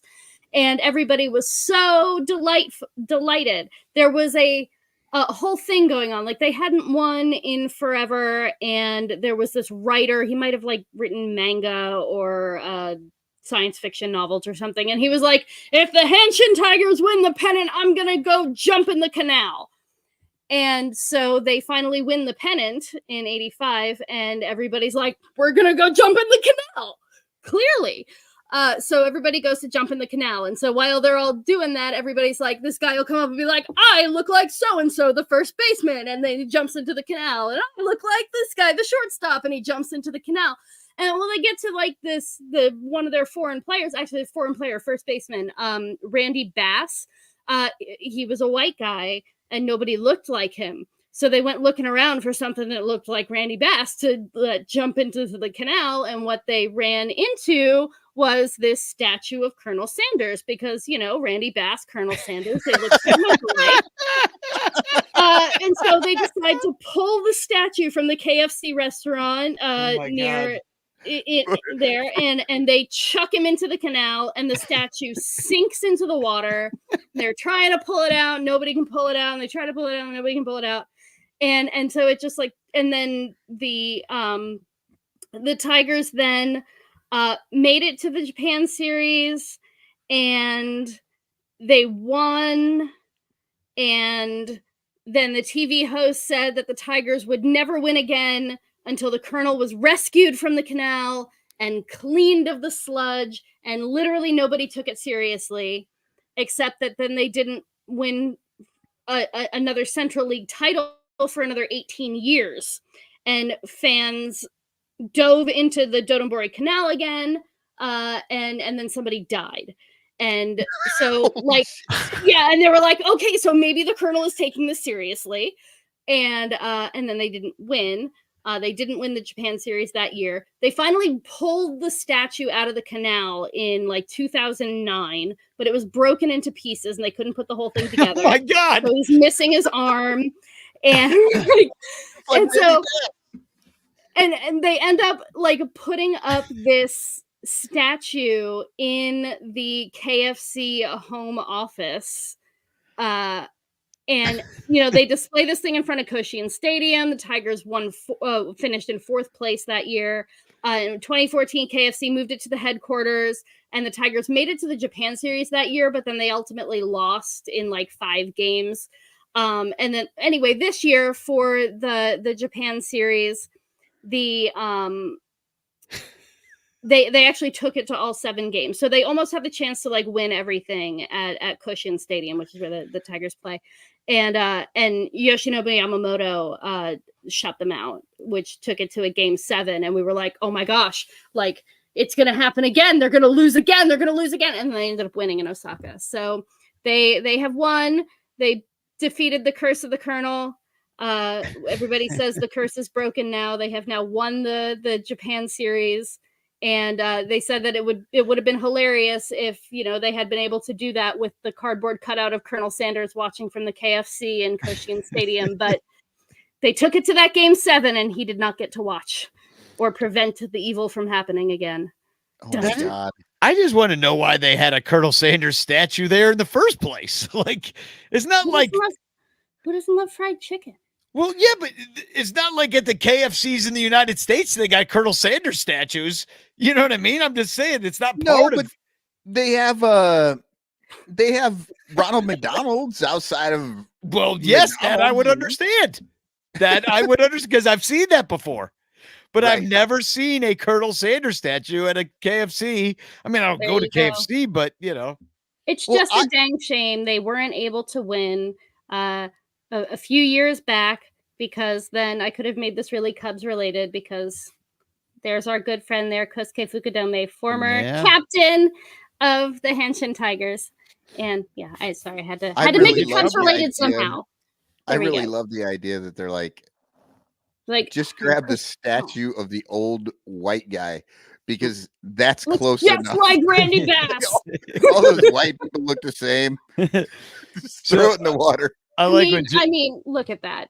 Like just I mean, in that picture, Randy Bass does not. I mean, they almost had the same hairstyle, like that little, like kind of like page boy cut sort of thing going on.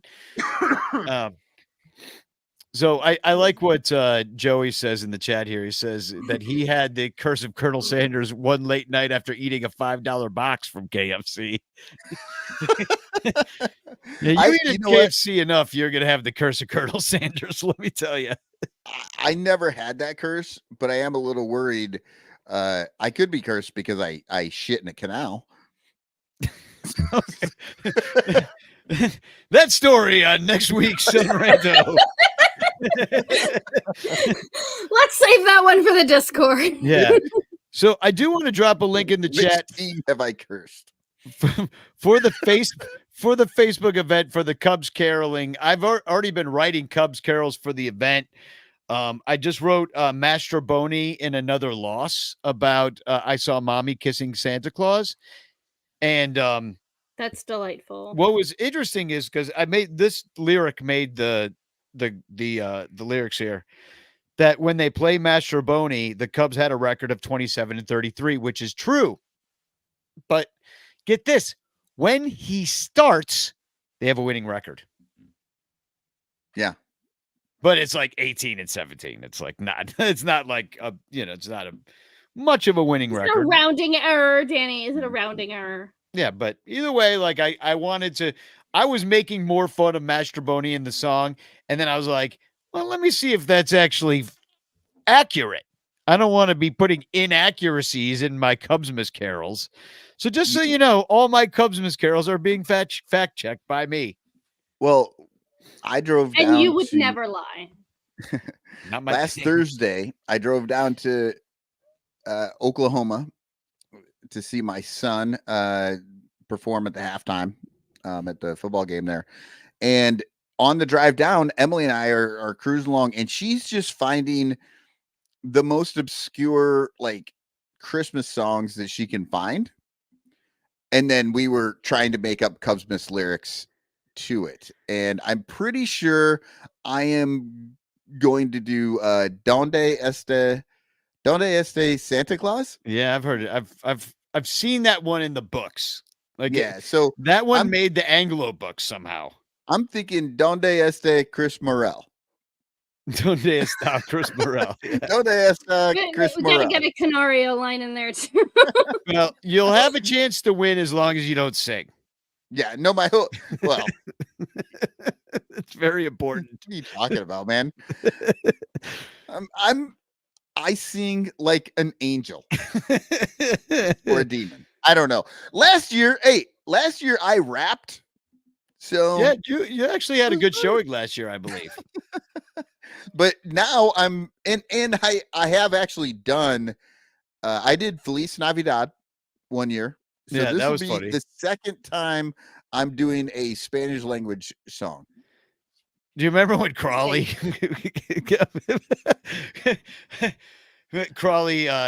he was so excited about his choice and nobody liked it. He was so mad.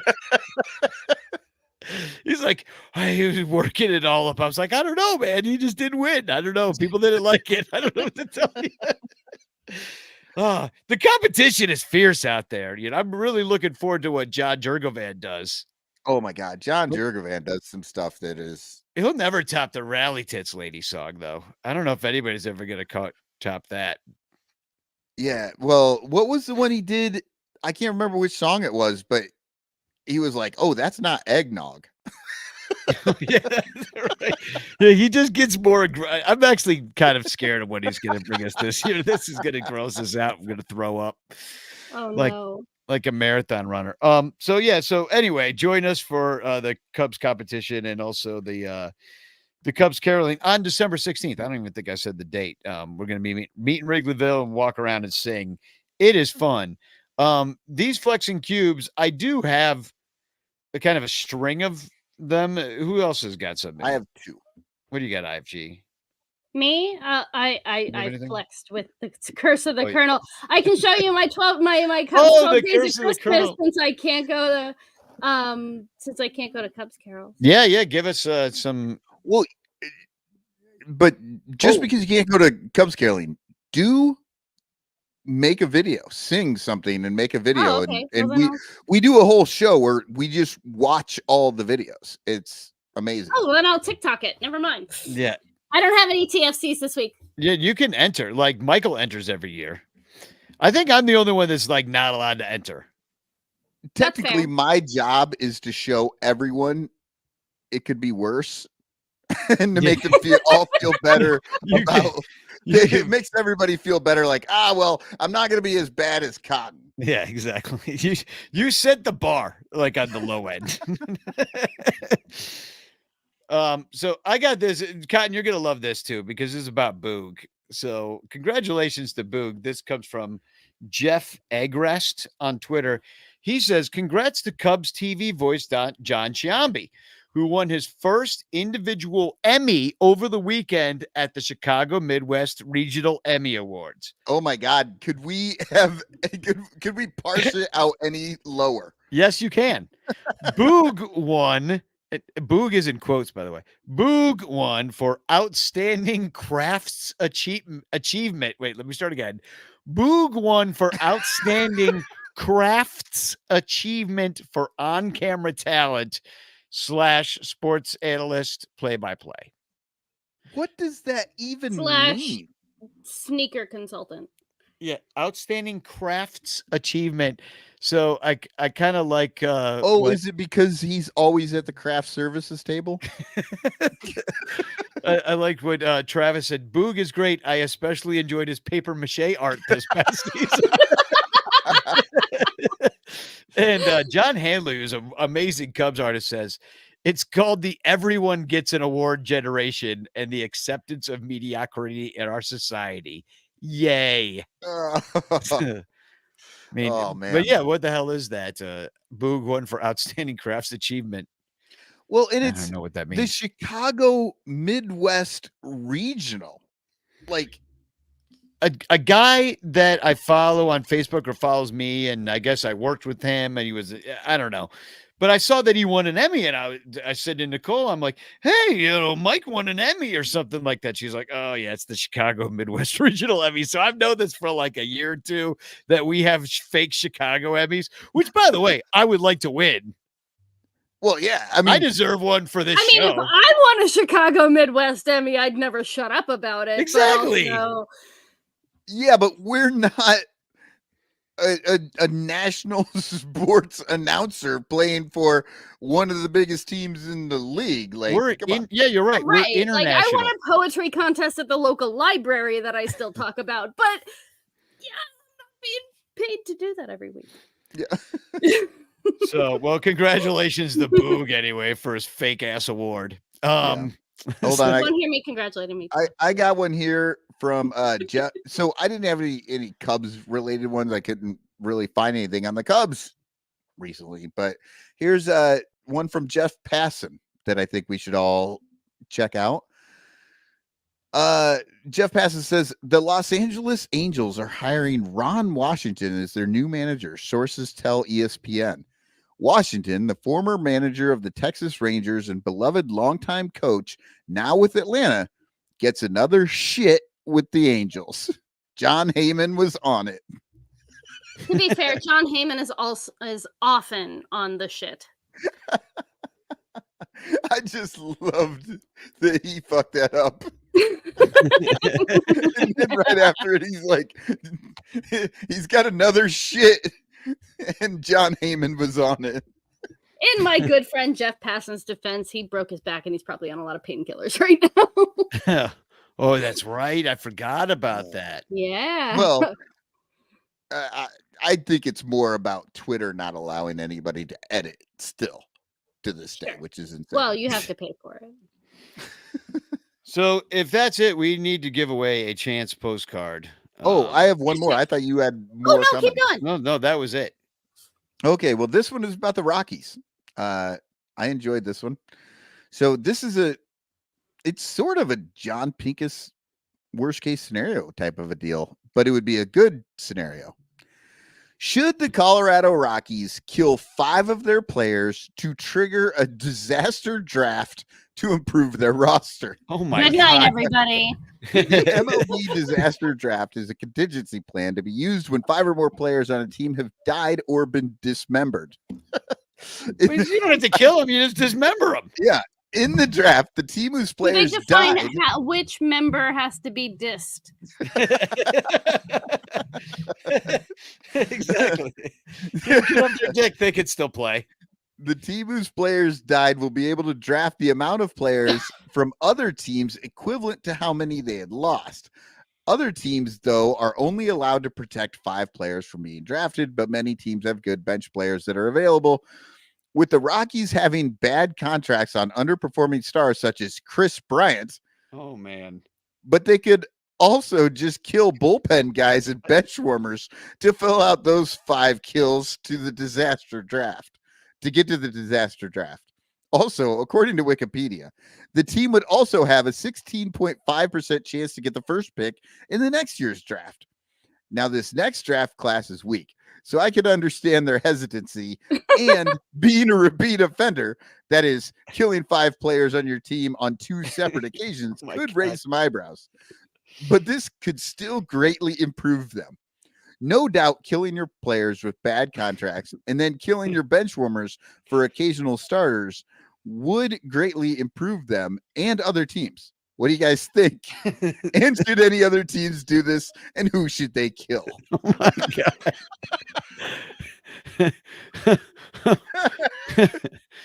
Okay, but theoretically, Exactly, right?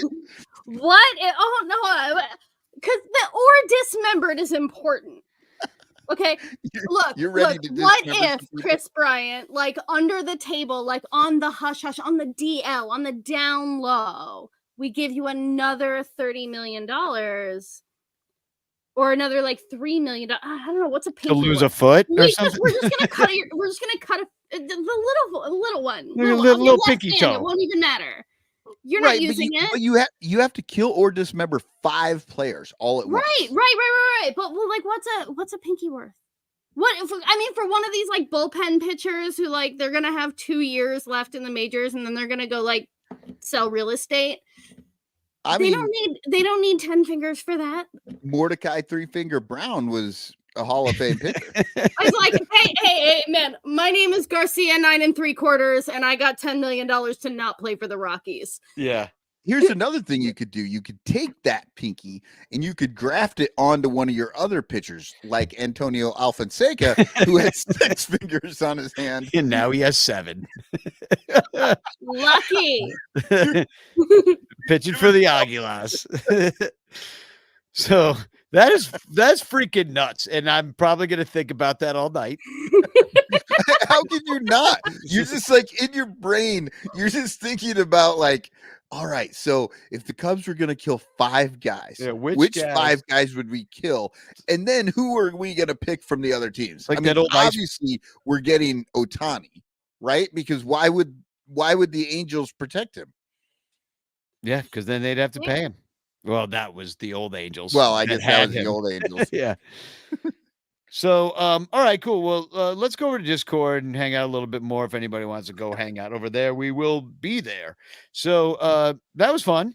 And we won't be back next week. But when we do come back, we'll be doing a lot of Cubs Miss Carols and having a good time. And thanks for everybody that tuned in. And we will be Last around on the message. Discord channel all next week. I'm working all week, so I like to just have the Discord channel up on my other computer and chat with people. So if anything does happen with the Cubs or any other bit of baseball, pop on there, talk to us. Like, it's been a little quiet at the end of the season now.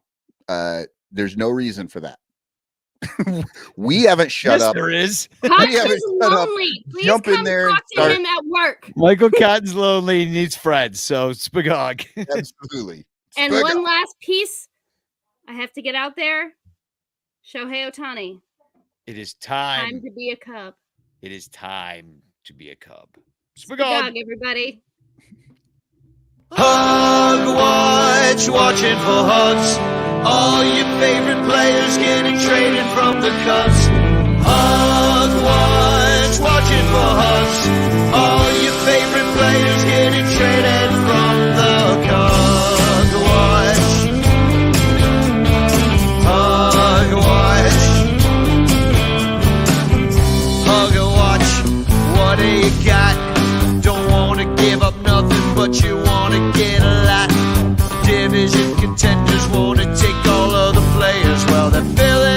system with a bunch of teenagers.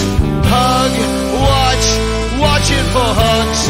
All your favorite players getting traded from the Cubs. Hug, watching for hugs. All your favorite players getting traded. All right, we fucked up. We got to come back. We got to come back because we forgot to do chants. So I know you were all enjoying the song, but it's over. Thank you to Joey who put that in the chat to remind us. Okay, so we're going. IFG already left, but that's okay. We could still do this. All right, where are we? Okay, here we go. We're drawing it, and then we'll put the song back on. And the winner is. If it's Joey W, it'd be amazing. Carrie Meyer, congratulations. Oh, You have won. Carrie.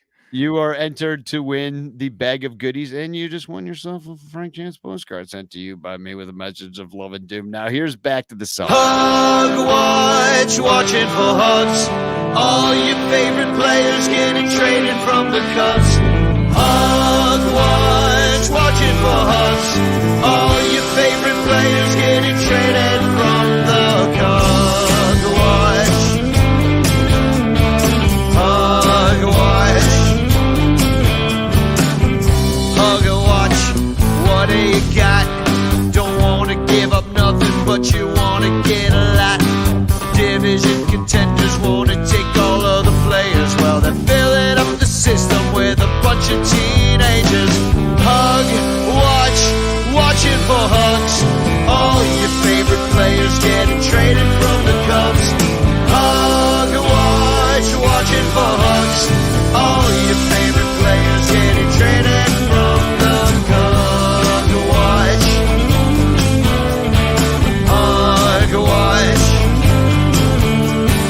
I was hoping that they'd offer you a new contract, but now the bullpen catcher's gonna help me back. All the fans are sorry to see you go. Sayonara, arrivederci, au revoir, adios. We're singing hug, watching for hugs. All your favorite players getting traded from the Cubs. Hug, watching for hugs. All your favorite players getting traded from the Cubs. Watch. Let's hug.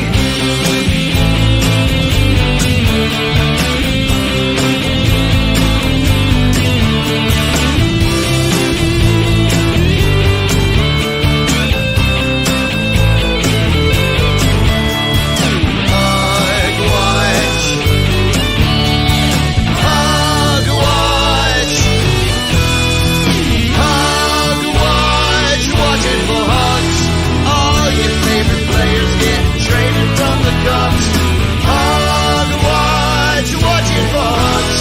All your favorite players getting traded from the Cubs. Watch. Players crying in the dugout, clean your locker out the clubhouse, wishing you the best of luck with your career. The time went by so quickly, but say goodbye to Wrigley, cause you can keep on playing, but you can't play here. Singing hug, watching for hugs. All your favorite players getting traded from the Cubs. Hug, watching for hugs. All your favorite players getting traded from the Hug, watching for hugs. All your favorite players getting traded from the Cubs. Hug, watching for hugs. All your favorite players getting traded from the Cubs. Watch.